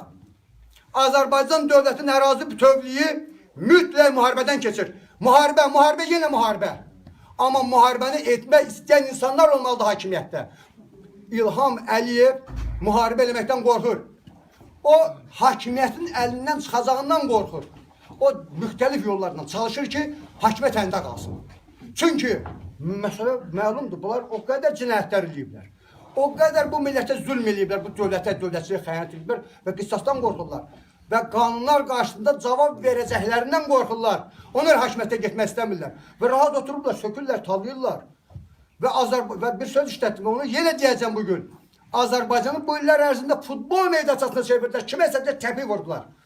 Amma unutmasınlar, bu millət tezliklə ayağa qalxıb, onların özlərini qoyacaq darvazaya və deyəcək, vurduğun zərbələri qəbullə. Bu, o gün uzaqda deyil. O bilsinlər. Dövlət başçısı da bilsin, onun ətrafında olan o satqınlar, o dəladuzlar da bilsinlər. Bu millət tezliklə öz azadlığı uğrunda, öz gələcəyi uğrunda və torpaqlarımızın işğaldan azad edilməsi uğrunda ayağa qalxacaq və bu diktator rejimi darmadağın olacaq. O gün uzaqda deyil, o gün yaxındadır. Mən sizə inandırıram, bir neçə aya İnşallah bu millət meydanda olacaq. Şübhəsiz ki, Azərbaycan xalq hərəkatının rəhbərliyi altında. Bu olacaq. Və sizdən də mənim bir xahişim var. Yəni, bir partiya sədrliyimi qoyuram bir tərəfə. İdarə heyətinin üzvlüyünü də, yəni xalq hərəkatının idarə heyətinin üzvlüyünü də qoyuram. Bir vətəndaş olaraq, bir Türk oğlu, Türk olaraq deyirəm. Hər biriniz özünüzə qarabölük dəstələri yaradın. Qarabölük dəstəsi bir canavar dəstəsi. Çünki bizim hər birimizin, bu millətin hər birinin rənglərində bir canavar yatır. Çıxarın canavarı üzə. Çıxarın canavarı üzə və bütün dünya bizdən qorxsun. Çünki biz Türk millətiyik. Sağ olun. Sağ olun. Sağ olun. Dünyayı korkutursan üstünüze edecek. Ondan sonra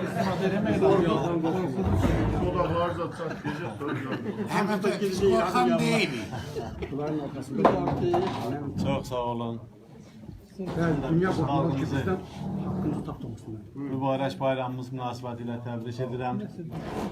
Gələn il inşallah müstəqil Azərbaycanımızda müstəqil bayramlar qeyd edək. Mən bir balaca haşiyə çıxım.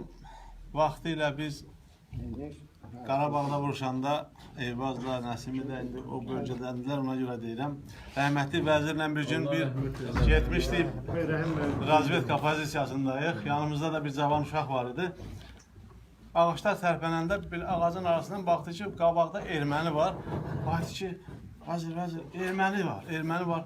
Vəzir dedi, bu erməni tərəfdəyik də, burada erməni olacaq da, kim olacaq ki? Yəni, o ermənilər bugün buradadır. Oradakı ermənilər, buradakı ermənilərdən dəstək aldıqlarına görə elə qüdrətlidirlər.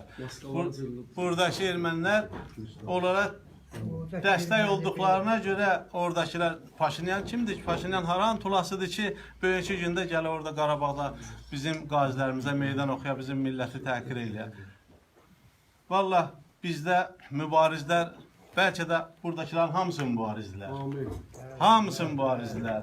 Bizim elə bir ruh yüksəkliyi var ki, bu millətdə birimiz onların yüzünə bərabərik. Sadəcə olaraq bizi düzgün istiqamətə, siyasilərimiz düzgün istiqamətləndirsinlər. Yerdə qalan borcu biz yaşlı nəsil deyək, orta nəsil deyək, onu yerinə yetirəcək təmənnasız və bir qüdrətli Azərbaycan dövlətini verək gələcək Azərbaycan nəslimizə. Qoy Azərbaycan nəslimiz bilsin ki, biz ölməyincək onlara bu borcu buraxıb getməyəcək. Biz ölüb öldürüb müstəqil Azərbaycanlar onlara verib gedəcək inşallah. Yaşasın müstəqil Azərbaycan dövləti. Sağ olun. Buyurun. Hörmətli sədr, İndi bizim qismətimizə belə gəlib ki, siz yaxşısınız. Bizə qismət olmadı şəhid olmaq o günü, o mitingdən bir gün qabaq, o güllə aramıza düşdü. İndi olmaq indi sağlıq olsun olar. Amma xahiş edirəm sizdən, mümkünsə Hacı Valiyə imkan verin, o bir dənə Fatih surəsi versin bizim bu Novruz bayramını bizə qaytarmış Şəxəli Qurbanovun xatirəsinə. Çünki öz bilirsiniz ki, yoxsa Heydər Əliyev onu da götürər öz adına yazar. Axı onu, o bizə Novruz bayramını o kişi gətirib. Mən onun qızının, Gülnara Qurbanovun üzünə baxa bilmirəm, İlqar Qurbanovun. O kişi bilirsiniz də Əzzəqanın, o Vəfa Qulzadənin atası tərəfindən diş çəkiləndə. Siz bunları hamısını biz imkan varsa onu deyin. Sonra mən deyərəm ki, mən pasteldə niyə durub gəlmişəm, mən əsas Tuncay adımıza görə gəlmişəm. Yüzdə Bəxtiyar Tuncaya görə. Amma Fatihəni yaddan çıxarmı xahiş edirəm. Mən böyük xəcalət hissi ilə bura gəlmişəm. Açıq istədim ki, mən 3 ay hardasa bu özünü prezident sayanla neçə dəfə adı dəyişilir, özüm bizdə bu günlərdə təzə ad gəldi ona. Mr. Fake News President. Bilirsiniz də bugün də 4 günə gördüm o adı, təzə ad. Yəni fiktivli prezident, xəbərlər prezidenti. Yox, yalan danışan prezident. Yalan danışan prezident. Fake həm əldə qeyrimə tərcümə olunur, həm də yalan danışan. Mən ondan 3 ay hardasa bir yerdə Moskvada oxumuşam, Migimon medresəsində, mən intern tələbəsi olmuşam. Mən böyük xəcalət çəkirəm, açığını sevdim ki, Bəxtiyar kimi bizim bu tarixi yazan o, amma bu gözlənilirdi. Çünki İskəndər bəyin başına gələndə hadisə, mən dönə-dönə yalvardım ki, biz nə yazmalıyıq o, nədir, Ramil Usubova, ya nə bu, nə. Biz buramı xarici dövlətlərdən tələb yox, xahiş də edə bilərik, amma tələbimiz də bu olar ki, bugün bu bizim başımıza gəlir. Bunlar beləncə oyunlardan, məsələn, Amerikanın özünün 3 dəfə beləncə bir oyunu gətiriblər başlarına, görmüşsünüz də. Kongresmenlərini ələ almaq, o öküzün vasitəsilə, Kemal öksüzlü, öküzlü kimdir? Ya İranın çirkli pullarını, neft embargosu olan halda, İranın pullarını həmən bu hakimiyyət yuyub, özünüz bilirsiniz, jurnalist Maltada qətlə itirildi. Və yaxud Rusiyanın embargo şəklində olan halda, Rusiyanın 5 il Kim hemen gene de bu hakimiyet ne oyunlardan çıkılır. Demek istedim ki bu oyunları bizim bugün başımıza getirirler. Bu faşist rejiminin ayrı bir adı olmur. Gestaposu var. Var. Şükür Allah'a bilirsiniz. Gestapo, hansı ki diyorsunuz, barba banditizmlerinde. Gestapo'dur. Rəhbəri də məlumdur. Orada o vakti faşist rejimin vakti Kaltenbrunner idi. İndi de Fuad Ələsgər vəkil. Bəlkə elə deyil. Bu günlər hamımız üçün var.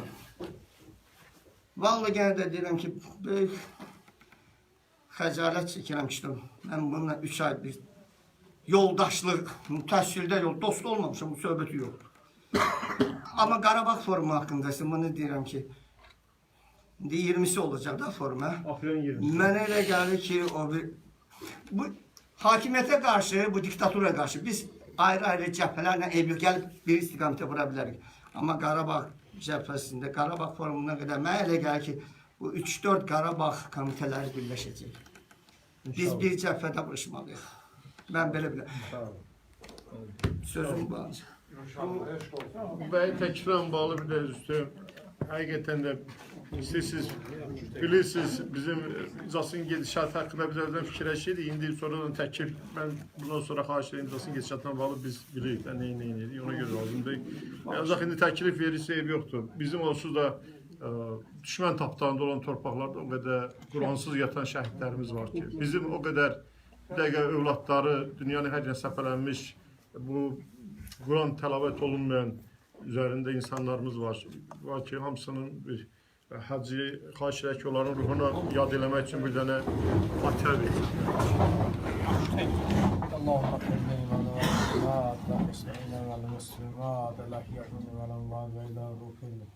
Mərhumin ilə məkfurin məğdurin və məğdurin, həkkina bir avitarin və cəmiyyən şəhidlərimizin vətənimizdə Quran təlavət olunmamış bütün insanlarımızın ruhlar, ta Adəm Peyğəmbər əleyhissalama qədər olan soydaşlarımızın hamısının ruhları şad olmasın. Fatihə-i Məsələmə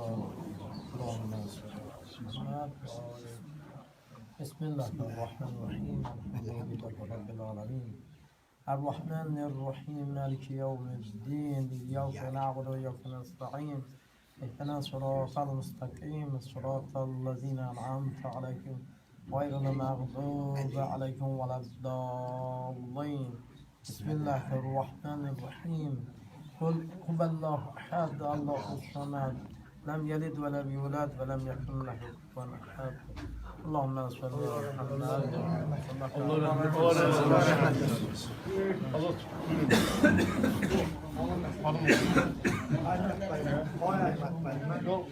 Buyurun. Siz çıxış edirsiniz.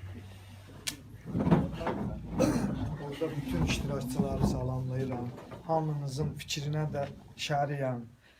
Mən şəxsən bayram keçirtməmişəm. Bir Azərbaycan qazisi olaraq burada mən nə dilənməyə, nə sızlamağa, nə kimdənsə kömək diləməyə gəlmişəm. Sadəcə bizim qazilərin yaşayışından bir də mən içində olmaqla onu sizə çatdırmaq istəyirəm. Kimsə, mən heç hesab eləmirəm burada olanların, bəlkə də heç biri bayram keçirtməyib. Bir evinə 1 kilo alma alanmayan, konfet alanmayan nə bayram? Mən bugün Əhməd bəy, sizdən artıq dərəcədə xahiş edirəm. Yəni bugün bir balaca mövzudan kənara çıxacağam. Yəni ola bilsin ki, mən bura bir də gələnmərəm. Yəni artıq dərəcədə xahiş edirəm. Mənə bu vaxtı ayırasız.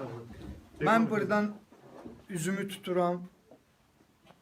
Bizim Milli Təhlükəsizlik Nazirinə Mədət Quliyevə milli qəhrəmandır. Bəlkə də mənim getmədiyim qapı qalmayıb. Tək fevral ayında, 2019 fevral ayında 16-sı, 18-i, 1-i prezident aparatına yazılı, şifahi. Yəni bu neçə illərdir əlilliyimlə bağlı açmadığım qapı qalmayıb. Heç bir xeyri olmadı. Mən Azərbaycan səhiyyəsinin bacarıqsızlığının ucbatından bədənimin bir parçasını çıxardıblar. 3 dəfə operasiya olunmuşam. Məndə şiş var. Mən bizim o keçən ay rəhmətə gedən hərbicimiz kimi mən ayağımı uzadıb ölməyəcəyəm. Ölsəm də başqa şəkildə öləcəyəm. Mən buradan axırıncı dəfə bu hökumətə müraciət eləyirəm. Bundan sonra mən hökumətdən heç nə istəyəsi deyirlər. Bir də bizim kömrüyün Səfər Mehdiyev var. Yüzlərlə adamlara, imkansızlara kömək eləyir. Bir də üzümü ona tutub deyirəm. Ay milli qəhrəman Mədəd Quliyev, mən Azərbaycan qazisiyəm. Bugünkü günə qədər bu hökumətdən 1 kilo qənd görməmişəm. Öz haqqıma düşən əlilliyimi belə ala bilmirəm. Hara geyirəm pul istəyiblər. İncidiblər, disindiriblər, qatmışam o yoldan. Mən bunu, bu çıxışımı nəyə görə borc bildim özümə, məcbur bildim ki, sonra mənim haqqımda burada olan qardaşlarımız, izləyən qardaşlarımız, bacılarımız, tanıyan insanlar başqa fikrə düşməsin. Mən bir neçə gündə gözləyəcəyəm bundan sonra. Əgər 18-ci Amerika konsulluğuna yazılı surətdə müraciət eləmişəm, xəbər yoxdur, sığınacaq. Türkiyə konsulluğuna, orada İsmail bəy var, müşaviri, onunla görüşmüşəm, yazılı surətdə istəyiblər, yazılı surətdə vermişəm, heç bir xəbər yoxdur. Prezident aparatında biri görüşdürdülər, nə bilim, mənimlə kiminlə ki, indi aparatda dəyişiklik var, 5 günə səni qəbul eləyəcəklər, ayın biri bu sözümü adı deyiblər, nömrə aplar, heç bir xəbər yoxdur. Mən məcburam da bundan sonra mən gedəcəyəm Ermənistana. Yəni bunu qaçaq yollarla getməyəcəm ki, mənə tutsunlar, desinlər kəşfiyyatçı idi bu. Satırdı Azərbaycanı, tutmuşuq. Qanunlu kömrük yolu ilə gedib Ermənistan vətəndaşlığını qəbul eləyəcəm. İstəyir kimsə mənim fikrimə, bu mənim öz fikrimdir, bunlar məni bu vəziyyətə çatdırıb ki, bezişdiriblər məni. Çox təsirli. Sağ olun. Buna yerində çox təsirli. Bir də Əhməd bəy, Əhməd bir də sana dərdimə şərik. Buyurun. Bəy, bir tazılayıb köynək yandırırsan.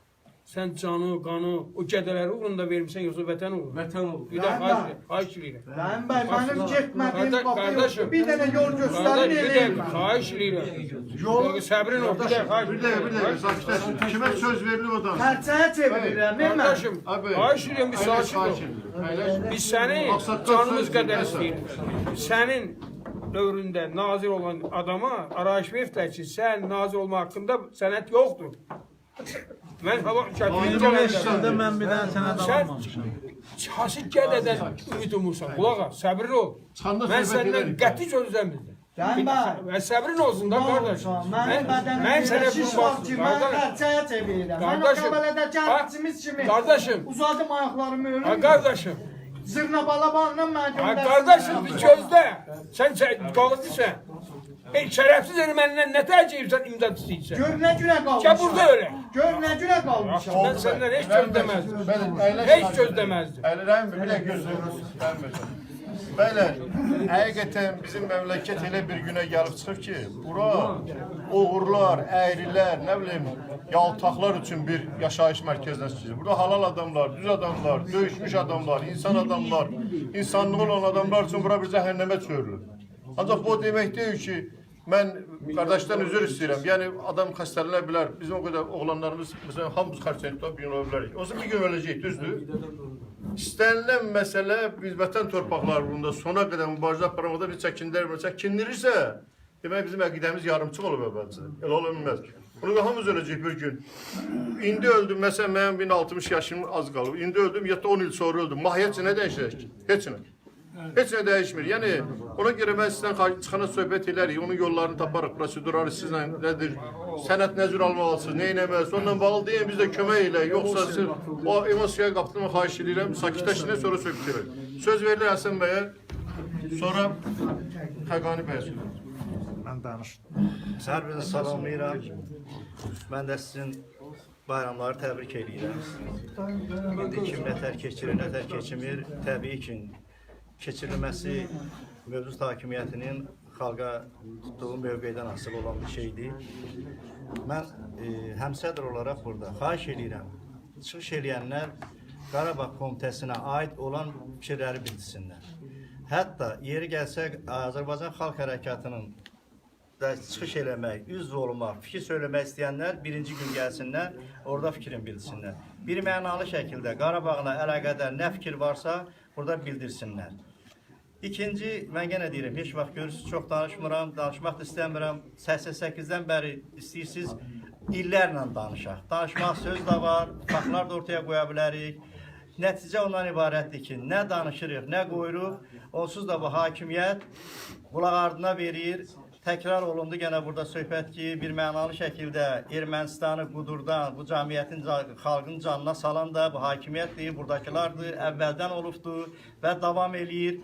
Və bu günlərdə həmin hakimiyyətdə olan insanlar Erməniyə bir güllə atmayacaq, ona görə ki, güllə atılarsa, onların Azərbaycanın torpaqlarını Ermənistana hansı müqaviləyə necə veriblər, hamısı bəlli olacaqdır. Ondan sonra Azərbaycan xalqı bu hakimiyyəti nəslin yer üzündən kəsəcəkdir. Ona görə də xahiş edirəm, bir mənalı şəkildə bu söhbə söhbətləri eləmək. Bugünkü gündə məsələ nədən ibarətdir? Mənim fikrimcə. Əgər biz Azərbaycan Xalq Hərəkatı yaratmışıqsa və bu günləri o yüksək səviyyədə mən belə görürəm də, hamımız da bilirik, qıraqdan da eşidənlər də, yoldaşlar da, cəmiyyət içində oluruq, biz kimlər kimi nə deyirlər o bahalı maşınlarda sürətlə təyərlərə gəzmirik, cəmiyyətin xalqın içindəyik. Hamı bu hərəkata inanır. Əgər biz bura gəlmişiksə, bu hərəkatın məqsədi, məramı bəllidir.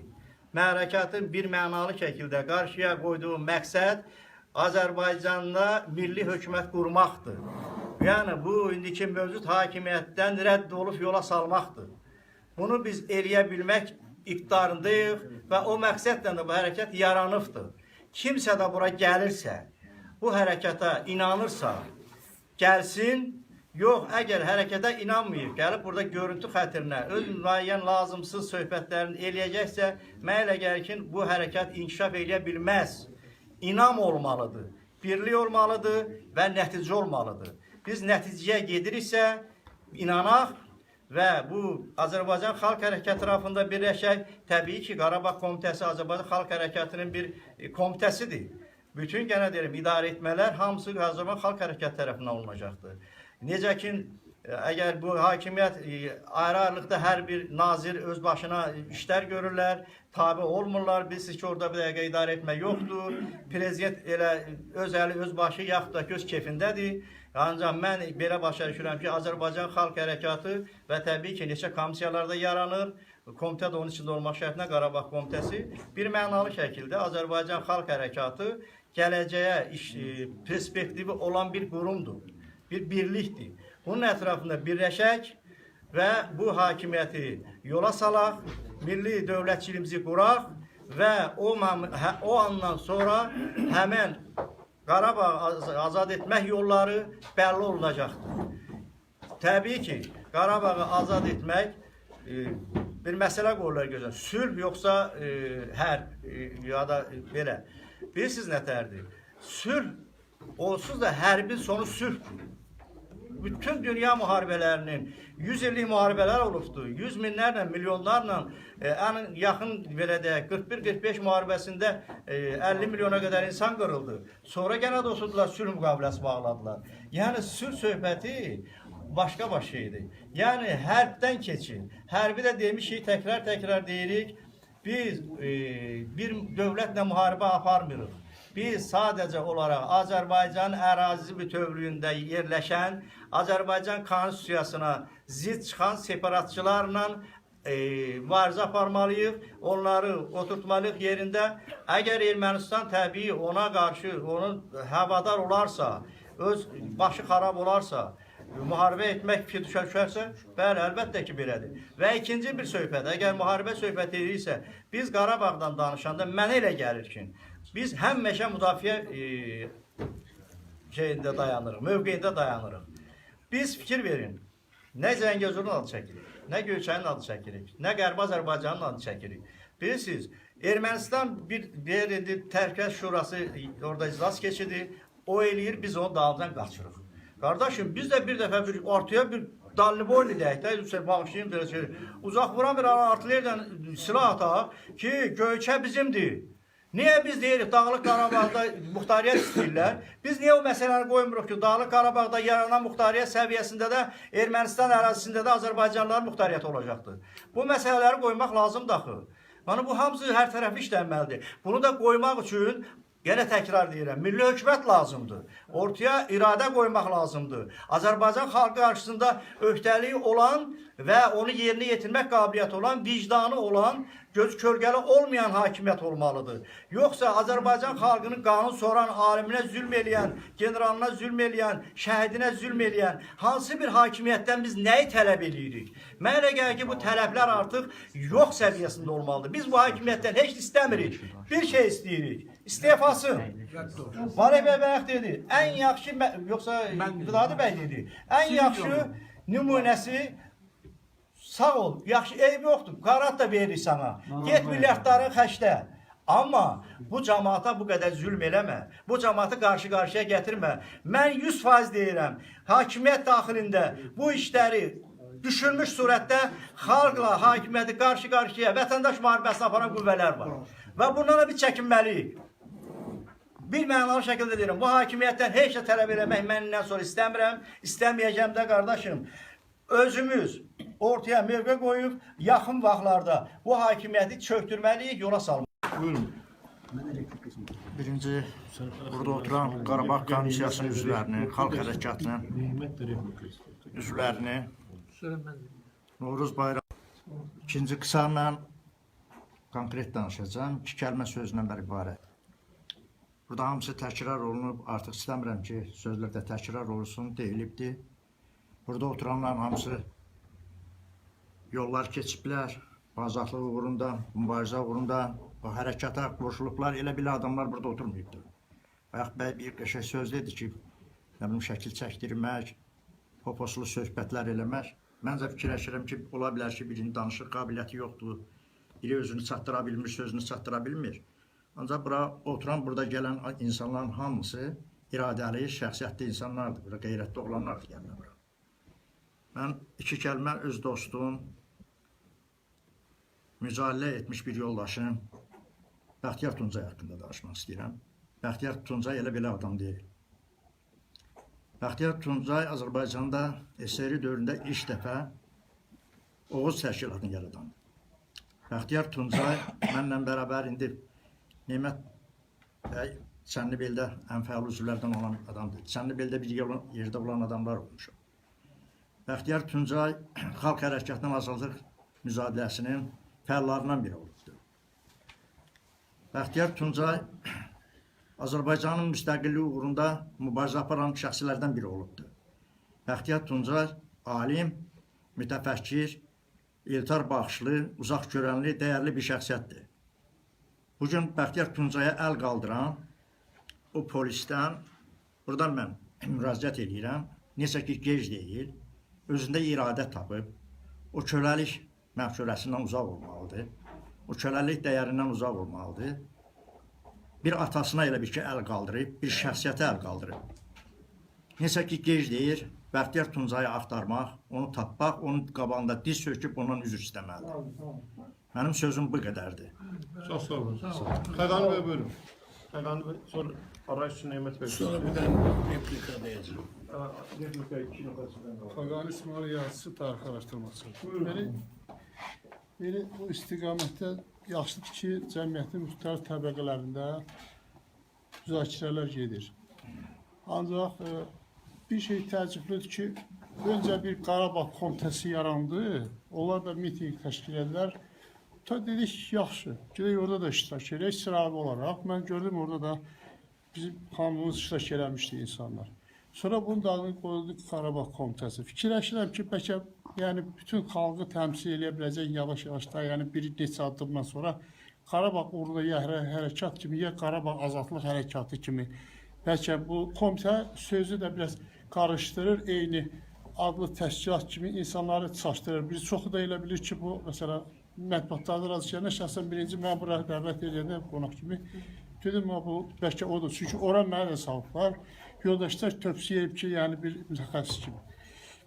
Burası belə. İkincisi, bunu bir gücə çevirmək lazımdır ki, bunu hakimiyyətdən Qarabağla bağlı tələbləri qoyan belə bir ki, ictimai bir güc yaransın ki, yoxsa məsələn qruplar halında bunu deyəndə bunlar yəni ki, çox da belə fikir vermirlər də. Məsəl üçün Tutalib Müsavat Partiyası var, Xalq Cəbhəsi Partiyası var, bax bu güclər var. Bunların hamısını bir araya gətirmək üçün bir növ bir tərəf koordinatorlar bəlkə təyin olunur da, yəni seçilə belə razılıqla və ya məsələn o adamlar ki, o adamlara heç kim söz deyə bilməz. Tutalib mən belə deyim də, tutaq ki, İsa bəy də tanıyır, o birisi Əli bəy də tanıyır, o birisilər də tanıyır, burada yoldaşlar da tanıyır. Bilir ki, məsələn bu qardaş fikri, zikri odur ki, doğrudan bu amalı özü üçün birinci məqsəd hesab edir.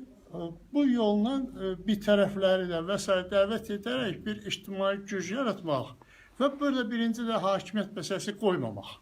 Amma hakimiyyətə tələbi qoymaq. Və sonraki etapda əgər sən bunu eləməsən, necə ki, hətta Akif Narın təşkilatı da məcbur olmuşdu elə qoymağa ki, sən əgər yerinə yetirə bilmirsənsə konstitusiyon vəzifəni, onda zəhmət çək, yəni ki, çəkil, başqa qüvvələr formalaşsın. Çünki birinci də planda, hakimiyyət məsələsi qoyulanda adətən çoxlu bilirsiniz, müxtəlif proqnozlaşdırılmayan konfliktlər meydana gəlir, cəmiyyətin enerjisi parçalanır. Burası belə. Ondan bunu xahiş edirəm ki, lap istəyirsiniz ki, Qarabağ forumunda müzakirə elə. Bir də kimin təklifi varsa, doğrudan da yəni bu istiqamətdə biraz lap yazılı da məsəl üçün bunu təqdim eləmək olar bu forma ki, bu bir doğrudan da sonradan bir işçi bir qüvvə yaransın, aparıcı bir də heç bir də belə deyək ki, iddiası olmayan da, yəni orada vəzifə bölgüsü yoxdur, ancaq yük bölgüsü var, kim hansı yükü çəkə bilər kimi məsəl üçün. Təbiidir ki, məsəl üçün, Rəhim bəyin məsəl üçün, hərbidə indi əvvəl kadr olmasa da sonra təcrübəsi oldu, Nemət bəyin hərəkatda və s. İskəndər bəyin və s. Yəni bunlar onsuz da bir yerdə öz belə deyək, təcrübələrindən təqdim edə bilərlər və yaxud başqaları. Mən də yəni bu tarix araşdırması kimi Azərbaycanı bir neçə ölkədə təmsil etmişəm. Mən heç bir parlamentində, Pakistan parlamentində çoxlu, yəni deməyim o deyil. Məsələn, mən irəli sürdüyüm versiya belədir, ermənilərin təkcə müsəlmanlara yox, xristianlar və yahudilərə qarşı soyqırımını diplomatik mübarizədə istifadə eləmək, onunla bağlı dəlilləri də mən çıxarmışam, kitab şəklində çap etdirmişəm 3 dildə. Bir məsələ oldu, Finlandiya parlamentinə biz bunu təqdim eləmək üçün şans yarandı. Orada hətta səfirin biri razılaşdı, amma ictimaiyyət passivlik göstərdi. Səfir dedi ki, siz məsəl üçün mütəxəssis çağırın xalqların isbali, mən Finlandiya parlamentində deməli bu müzakirəni açmağa kömək edirəm. Mən də orada ekspert kimi deməli məruzə edəcəydim, yazılı məruzə. Və o zaman necə ki, ermənilər erməni soyqırımını məruzə edirlər və tələb edirlər, biz də 31 mart canlı soyqırım və ermənilərin bir çox xalqa qarşı törətdiyi soyqırımı məruzə edəcəkdik. Və bu zaman bizi eşitmək istəməyən o biri Avropa ölkələrinə, oranın mediası üzərindən, oranın tribunası üzərindən bir sillə olaraq biz o informasiyanı yayacaq. Yəni bu tipli yüksək zirvə belə deyək ki, tədbirləri keçirərək diplomatik mübarizəmizi aparmalıyıq. Daxildə də bayaq dediyim kimi ictimaiyyətin gücünü birləşdirmək üçün çox səmərəli bir format axtarmalıyıq. Təşəkkür edirəm, bağışlayın, vaxtınız oldu. Sağ olun. Buyurun başkanım. Arayış üçün söz verin. Buyurun Nemət. Başlayayım qısa edin. Mən çox qısa bizim Aqil bəyin çıxışına münasibətimi bildirmək istəyirəm. Mən çox təəssüfləndim. Bir də münasibət bildirirəm də. Yəni mən əminəm ki, o atalar sözü var. Deyir ki, su bu meymunun boğazına çıxanda balasını alır ayağının altına. Bax bu nümunəni deyirdi ki, gör Bəxtiyar Tuncay kimi insan inqilaba çağırır. Qazi mən ancaq onu deyirəm ki, ondan xahişim budur ki, mən əminəm ki, o əsəbindən dedi, nifrətindən dedi. Mən inanmıram ki, qanında Azərbaycanlı qanı axan insan nə zamansa bu addım ata bilər. Onu biz qəzəb kimi eləyirik və heç cürə yaraşdırmadım. O, bəli, əsəbdən deyilən sözdür. Ona görə də, qardaş, biz öz ölkəmizi qurub, problemlərimizi həll eləməliyik. Onu yaraşdırmadım mən heç bir formada. Ancaq əminəm ki, qəzəbdən deyilən bir sözdür. Sağ olun. Buyurun başkanım. Çox sağ olun. Əhməd bəyə təşəkkür edirəm. Mən də hər birimiz kimi Azərbaycan xalqın Novruz bayramı münasibəti ilə təbrik edirəm və uğurlar arzulayıram. Birinci məsələ kimi Ermənistanın, yəni mən belə hesab edirəm ki, Ermənistanın hakimiyyəti şəxsən Paşinyan olaraq Dağlıq Qarabağda Təhlükəsizlik Şurasının iclasının keçirilməsi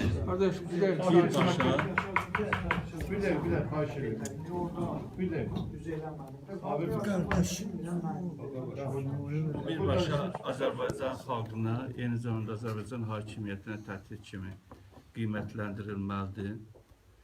Yəni bu günə qədər də dövlət və hökumət orqanları, Ermənistan dövlət və hökumət orqanları Dağlıq Qarabağda, hətta Azərbaycanla o, necə deyirlər, sərhəd zonasında bir neçə dəfə olublar. Bunların müdafiə nazirləri. Mən belə hesab edirəm ki, yəni Ermənistanda Dağlıq Qarabağda olan aeroport vurulmalıdır. Hansı ki, bu, necə deyirlər, elə bu məhz bunu formada çıxarmaq mümkündür, Qarabağla bağlı formada çıxarmaq mümkündür.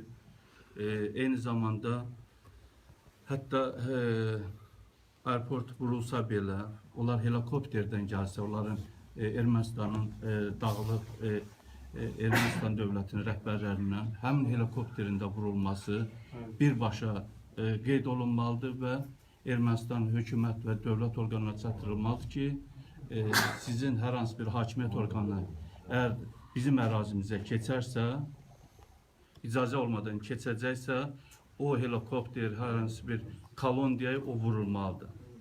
Yəni vurulacağı ilə təhdid olmalıdır, deyilməlidir. Nəysə, yəni bu formada çatdırılmalıdır və bunu da bizim Dağlıq Qarabağdakı ərazi bütövlüyümüz birbaşa ərazi bütövlüyümüz kimi, təhdid kimi göstərilməlidir. İkinci olaraq Ermənistanın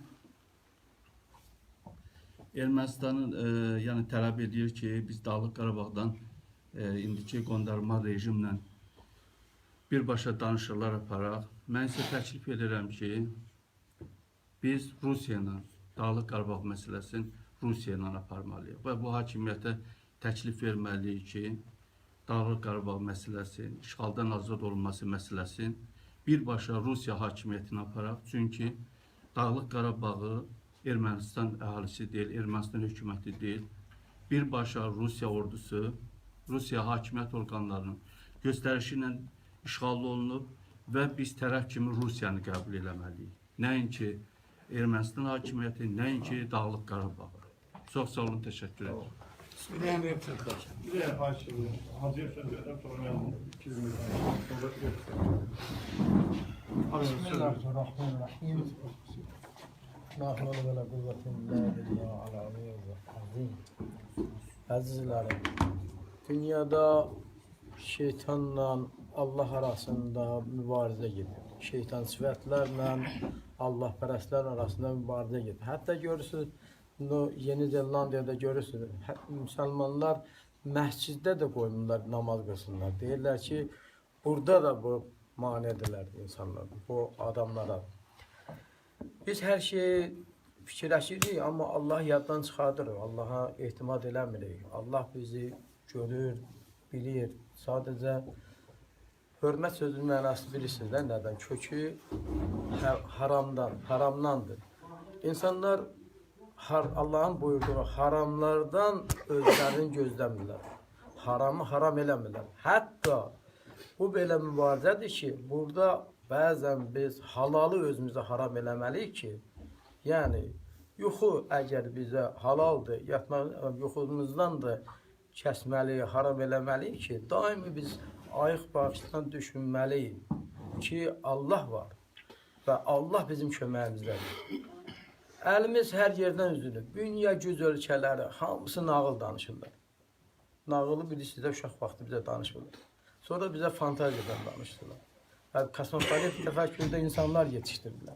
Bugün biz möcüzə istəyirik. Möcüzə də Allah'ı tanımaqdan gedir. Xaqani müəllimin dediyində bir həqiqət var, mən istədim bir açıqlamamı verim. Biz bilək ki, ermənilər ciddi düşməndir. çox ciddi düşməndir. Bunlar 3 aya bütün millət hansı bir ölkənin dilini desən öyrənə bilirlər. Bunlar 300 il, 400 il bundan qabaq işlər görüblər. Bunların bu tədbir özü onların gördükləri işə bir təpikdir. Sadəcə biraz səbirli olmaq lazımdır ki, fikir bundadır ki, ermənilər indi Vahabi kimi bizim gözümüzə soxulan bir təşkilat ki var, müsəlman dünyasının qənim kəsilib, Hristiyan dünyasının Vahabisidir. Və Hristiyan dünyası bundan bu bir şillə kimi istifadə edib, müsəlman dünyasının torpaqların damla-damla, tikə-tikə elib alırlar. Və bunu da biz özümüz fərd olaraq ya arazın o tərəfində olmalıyıq, məsəl üçün deyirəm. Yəni, ya Allah tərəfində durmalıyıq, ya şeytan tərəfində olmalıyıq. Mən bir dənə üzr istəyirəm, yəni. Bax, Qarabağ özümüzün, bax, bir hissə elə ki, mənim üzr istəyirəm, bədənim Qarabağ. Yaxşılar idik, gəlmişdik, Qarabağı almışdıq, bizimki idi. Amma ermənilər pislərdir, onlar gəliblər. Qarabağı bizi özlərinə oxşada alıblar. Niyə? Çünki bu dünyada elə proseslər var ki, getdikcə kəskinləşir. Pisliyin özü getdikcə kəskinləşir və qalib olur. Biz ya istəyirik qalib olaq, Allahın buyurduqları ilə irəli getməliyik. Biz cəsarət çatmırıq. Hətta burada Bismillahirrahmanirrahim deyəndə bəziləri deyirlər ki, yenə molla gəldi. Yox, əşki, qardaşım. Bir nəfər çıxışçı başlayanda bir Bismillahirrahmanirrahim dedi. Allah'ın köməklədi. Sən dedin də indi hamımızın əvəzində. Yox, üzr istəyirəm. Olmadı da. Yox. Bu sözü mən deyirəm, üzr istəyirəm. Gələcək üçün deyirəm. Biz bir dəfəli bilməliyik ki, biz qalibik. Amma o bir şərtlə ki, Allah'ın köməkliyindən istifadə edəcək. Ahirət də burada var. Burada bu Qarabağ müharibə deyəndə ölüm var, itim var. Burada hər şey gözlənilir. Amma bunun mükafatını nə dövlət verə biləcək, nə millət verə biləcək. Bunu Allah verəcək. Və şəhidlər deyirik, qazilər deyirik və bunlar böyük işlər görürlər, böyük nümunələr göstərirlər. Biz bugün əgər Allah'ın buyurduğunu əməl eləmiriksə, onu deyibsən də artıq. Yox. Yenə deyirəm, təkrar olsun. Hamınız, keçən dəfə dediyim, görüm kim istifadə elədi o sözdən ki, geçsin desin ki, mən bu şeylər istəmirəm, imtina edirəm. Gəlirəm millət, dövlət yolunda, Qarabağ yolunda əlindən nə gəlirsə onu qoyum ortalığa. Oldu, hadi sağ ol. 30 ildir qoyurlar, sənə xəbərin yoxdur. Buyurun, Xan Eyvaz, buyurun. Söz verin. Əzdən gəlib ölüm var. Dünya Azərbaycan Qərdar yoluna Xan Eyvaz. Komandir Batan. Dünya Azərbaycanın Novruz bayramını təbrik edirəm. Uzun ömür, can sağlığı. Tezliklə Qarabağ məsələsinin həll olunmasını istəyirik. Mən şəxsən Azərbaycan Xalq Hərəkat Partiyasının Bərdar rayonunda təzə bu Qarabağ təşkilatının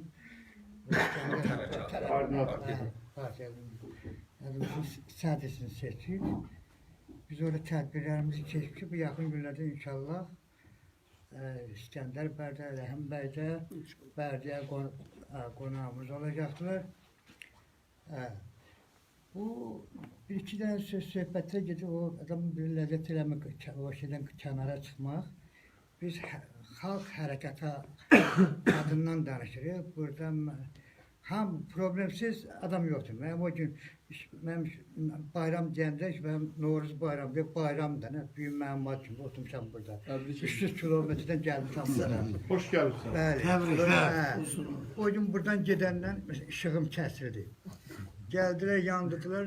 Bir gecəni yandırır, səhərə yaxın saat 5-də bir işıq gətirdi. Bir günə kimi işığı yanmır.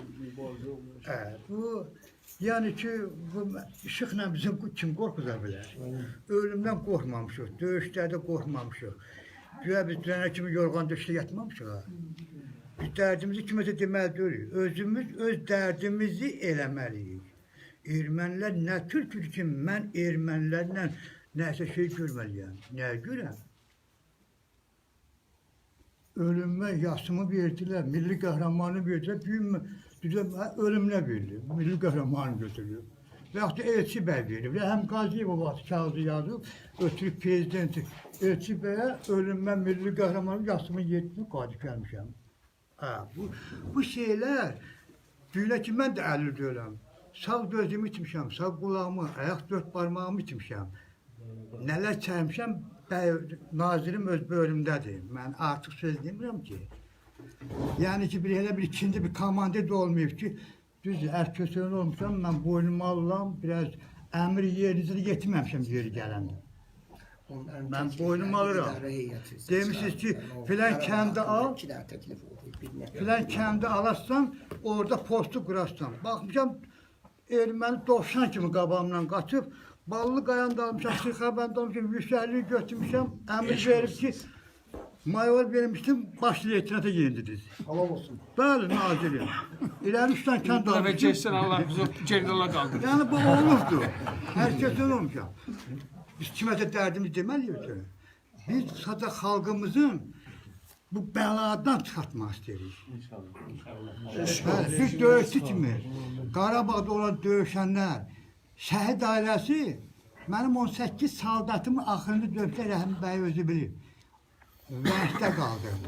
Tərtar rayonu 14 dənə batalyonun şəhidini çıxartdım, özümün şəhidim qaldı. Bunları yüksəkdən biz yendirdik. Ştabı götürdüm, 2 dənə tank BMP 800 qrupası var. İndi lazım deyil də çox şeyləri açıqlama lazım deyil. Mən burada naziri də günahlandırmıram, prezidentimi də günahlandırmıram. Rəhim məni günahlandı, siz məni günahlandıran çox. Yox, mən arxada deməmişəm, söz üzümdə demişəm, bəy. Bəli, bizim Azərbaycan Xalq Hərəkatı Partiyasının bu bayramda təbrik edirəm, xalqımı da təbrik edirəm, liderimizi də təbrik edirəm. Tezliklə bu məsələ həll edək, qutarsın. Verəcəm sizə, ondan qabaq. Hamı çıxış edib, bu Xəqani bəy bir iki məsələ dedi, ondan bağlı bir iki cümlə deyim, bir başı efir gedir, biraz qeyri-müəyyəni olmasın. Bilirsiniz bəylər, biz, Mərdan bəy, mən xahiş edirəm. Biz prinsipsə qarşıdakı foruma bütün təşkilatları dəvət edəcəyik. Qarabağla problemlə məşğul olan, bu istiqamətdə mövqeyi olan, rəyi olan, mövqe bildirməklə. Eymət bəy, xahiş edirəm qulaq, olmadı. Eyvaz bəy, qulaq xahiş edirəm. Demək, hamıyı dəvət edəcəyik. Kim gələcək, kim gəlməyəcək, bu bir başqa məsələ. Bir. İkincisi, orada biz nə təklif edəcək, bu bir başqa məsələ. Ben ona göre siz bizim tədbirə təzə gəlirsiniz. Bizim o biri Qarabağ təşkilatlarından birinci fərqimizi deyim. İkincisi o sizin dəvət eləmək istədiyiniz partiyalarla bağlı mövqeyi qabaqca onu deyim sizə. Bax fikir verirsiniz, bu proseslərdə nə AXC-nin, nə Musavatın bir dənə mövqeyi yoxdur. Niyə? Fikirləşmirsiniz, niyə? Bir məsələ gedir, prinsipdən prinsip dəyişir, digər məsələ olmur. Faktiki olaraq bu təşkilat məsələ ilə bağlı mövqe bildirmək istəmirlər. Birincisi, onlar Azərbaycan Avropa Şurasının üzv götürüləndə bir neçə partiyada problemin sülh yoluna həll olunmasına bağlı Azərbaycanın üzərinə götürüb ölkələrə qol çəkmiş partiyalar. Bir. İkincisi, bu məsələlərlə bağlı Azərbaycan tərəfinin mövqeyini tənqid edəndə bu mövqe, indiki mövqe həm də Avropanın, Amerikanın mövqeyidir. O vasitəçilərin mövqeyidir ki, belə bir məsələ ortaya olur. Bunları onu tənqid eləməyə dərhal buradakı səfirliklər tərəfindən registrasiya olunur və onların qrantları kəsilir.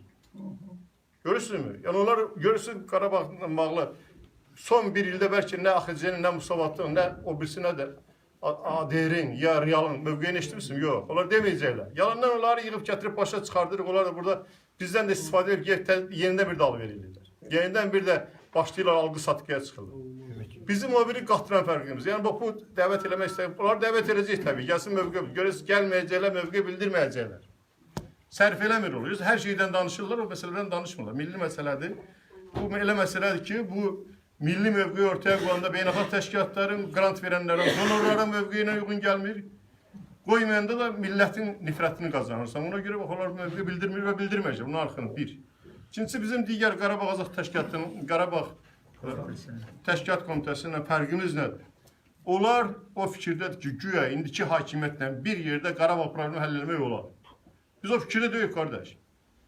Dünyada analogu yoxdur ki, o indiki kimi rejim, başda nə qədər rüşvət, korrupsiyanın içində olan, millət tərəfindən seçilməyən, millətinə güvənməyən, millətinlə zor gücündə, polis gücündə danışan, Qarabağ qazisinin dolanışığa görə özünü yandırdığı, Qarabağ şəhidinin 25 ildən sonra öz o bir dəfəlik müavinəti almaq üçün həyat yoldaşlarının küçəyə çıxanda polislərlə döyüldüyü bir rejim Qarabağ ala bilməz.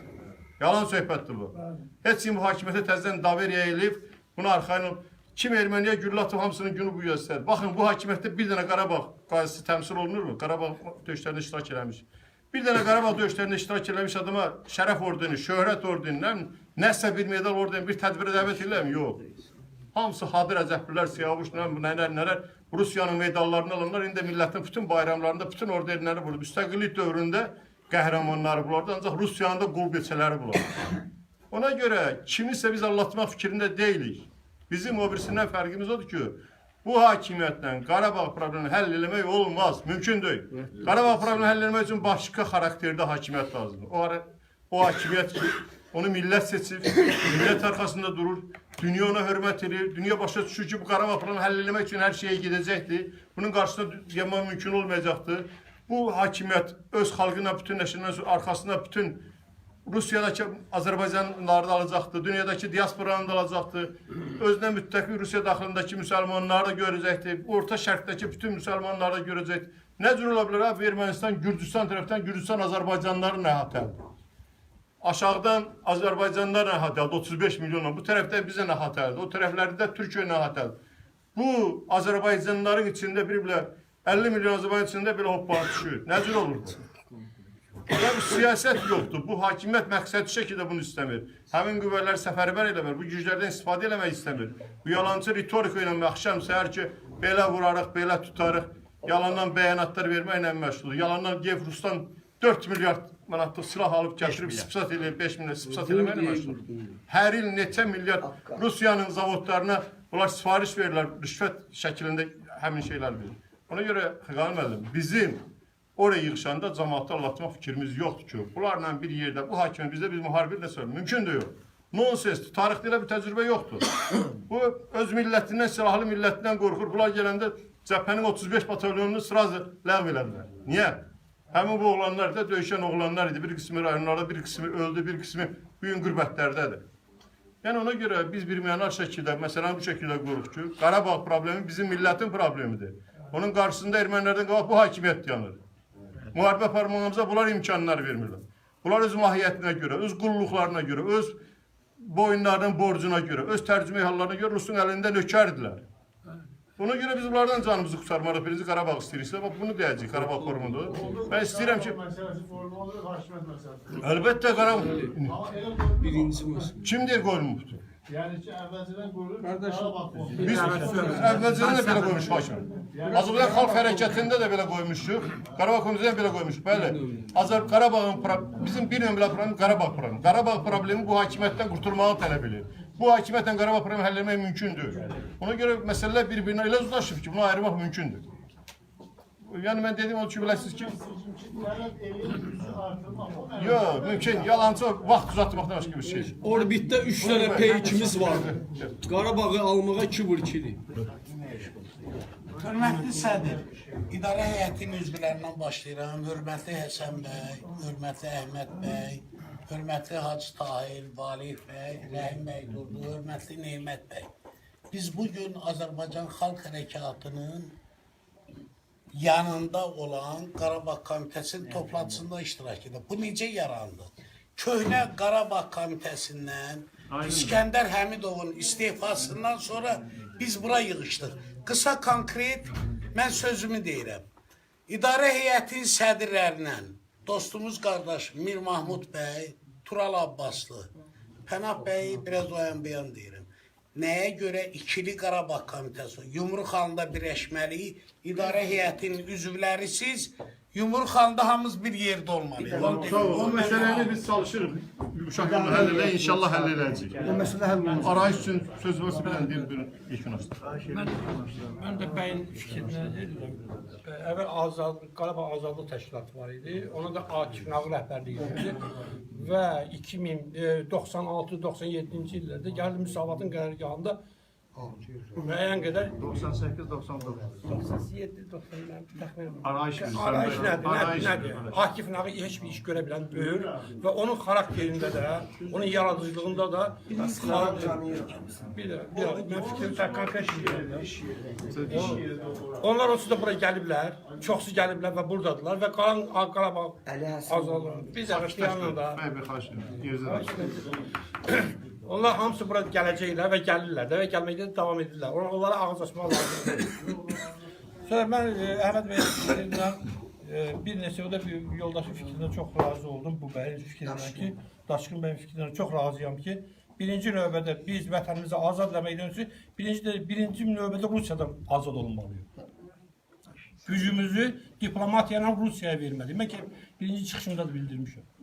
Biz birinci öz hakimiyyətimizi qurmalıyıq. Rusiyaya öldürmək yox, mən yəni bu hakimiyyət həmin Rusiyadır. Məsələn, böyüdürsən Rusiya ilə və arayış üçün söz istəmişdin, çıxış edirdim, arayış bir xahiş edirdim. Niyə görə bu hakimiyyət Paşinyandan qorxur? Bax, niyə görə Paşinyan gəlir Təhlükəsizlik Şurasının iclasını keçirdir və açıq-açıq bizə təhdid edir. Ona görə ki, burada bizim hakimiyyətimiz müəyyən dillərə qol çəkib, onların yanında üzü qaradır, üzü açılmır və hakimiyyət də Rusiya tərəfindən təyin olunan bir hakimiyyətdir. Buna müharibə apara bilməyəcək. Bu hakimiyyət getməlidir, milli dövlətin. Axırıncı söz verirəm, xahiş edirəm. Konkretdə yəni mən Rusiyanı niyə görə Bu hərəkatında ziyaretdə keçən də iştirak eləmişəm. Əvvəla çox qəribə şeydir ki, məndən də çox ifadəli Əhməd mən deyəcəklərim hamısını dedik. Mən qısa demək istəyirəm. Qarabağ Azadlıq Təşkilatı, nə bilim nə təşkilatlar, heç bir iş görməyib indiyə ki. Mən sıravi siyasətçi olmuşam, sıravi heç vaxt müsavatın üzvü olmuşam, müəllim olmuşam, ömrü boyu seçkilərdə dava eləmişəm, nə eləmişəm. Ancaq görünən budur ki, bu hakimiyyətlə Qarabağ azad ola bilməz qardaşım. Bu hakimiyyət həmin hakimiyyət deyil ki, Erməni qazisini indi ham bir səviyyədə olmaz, Rəhim bəy çox düzgün tənbih eləyir. Ancaq gör nə vəziyyətə çatdırır ki, adamlar Ermənistana üstdür ki. Gör nə vəziyyətə çatdırır ki, bu Əhməd bəy çox gözəl dedi, hamısını dedi. Bu silaha ayrılan puldan milyardlar ayrılır, nə olayım başqa yerlərdə silah istehsalına ayrılan pul. Bundan nə Qarabağ, nə zat, Fələstinin gününə dönüb Azərbaycan. Azərbaycan itif gedir. Fələstin hakimi başlayanda Fələstindən 4 milyon, 5 milyon adam köçdü. Neyləsin, ailəsini götürdü, getdi, daha ateşin altı. Fələstin kiçildi, ahalisi də kiçildi. Azərbaycan pis son gününə dönüb. 37-də Azərbaycandan 10 minlərlə sürgün olardı. Heç bəlkə də 50 min sürgün olmuyor. Sonra Azərbaycandan necə deyirlər, o pambıqla baş kəsmənin sayəsində milyonlarla sürgün var ki, mənim vətəndaş, mənim oğlum şəxsən Amerikadadır. O günlər bir şeydə deyirlər ki, mənim oğlumun Amerikada nə iş var ki? Burada niyə hüquqsuzluq biz? Qarabağ heç vaxt azad ola bilməz bu hakimiyyətlə, bu tipli hakimiyyətlə.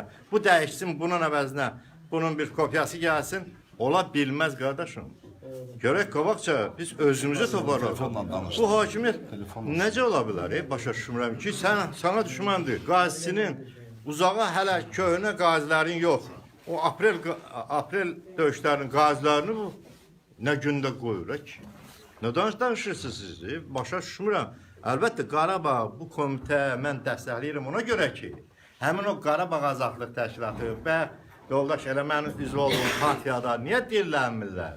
Qarabağ məsələsində birinci dövlət maraqlı olmalıydı, dövlət xalqı qaldırmalıydı ki, ay dünya siyasəti, mənim dalımda xalq məndən tələb edir. Sizə mən söz vermişəm, siz dediyiniz kimi eləyəcəm. Ancaq xalq tələb edir, mən mümkün, bu yoxdur. Nə yapı gəlsin, obrusu gəlsin, hamısı olmalıydı burada. O mümkün olan şey deyil. Bu hakimiyyət getməmiş, Azərbaycan xalqı Qarabağ sözündən imtina eləməlidir. Birinci özünü düzəlməlidir, toparlamalıdır. Ölməməyim 67-68 yaşım var. Bugün də ölməlidirəm. Şəhid ailəsiyəm. Mənim qucağımda böyütdüyüm qardaşım oğlu həlak oldu. Onu da halal edirəm hamısını Azərbaycan xalqı. Öz canımı da, qanımı da bu yaşımda mən halal eləməsin. Ancaq biri gedək, mən kim üçün İndi biz uşağımızı əskərə göndərib gedir. Kimin uğrunda bu? Bu hakimiyyətin uğrunda qurban gedir də. Kasıb küsub uşaqlar, neçə adamlar ölür. Nəyə görə? Birinci, yalnız birinci, Azərbaycan özündə təpər tapıb hakimiyyəti dəyişməlidir. Sivil yolla, xalq hərəkatının dediyi prinsiplər, bu hərəkatının dediyi prinsiplərlə hakimiyyət yolla çalınan sonra tezliklə bu iş həll olunacaq. Laf tezliklə deyəndə 1 ilə, 2 ilə həll olunacaq. Sağ olun. Allah razı olsun. Beyler, bundan da növbəti yığıncağımız gələn həftənin 3-cü günü yenə burada saat 3'te olacaktı. Hər birinizi dəvət edirik. Bugün bayram deyim biraz azdı vətəndaşlarımız. Sözdə həqiqət var. Azadlığa çıxanlar, bununla bu şəhərdən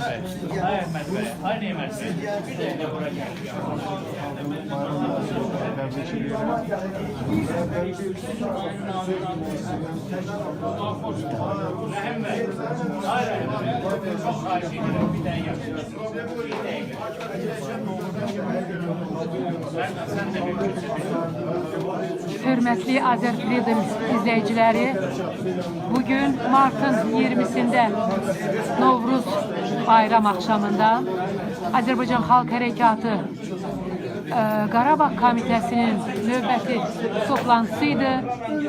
Paylaşın, izləməyənlər də izləsin.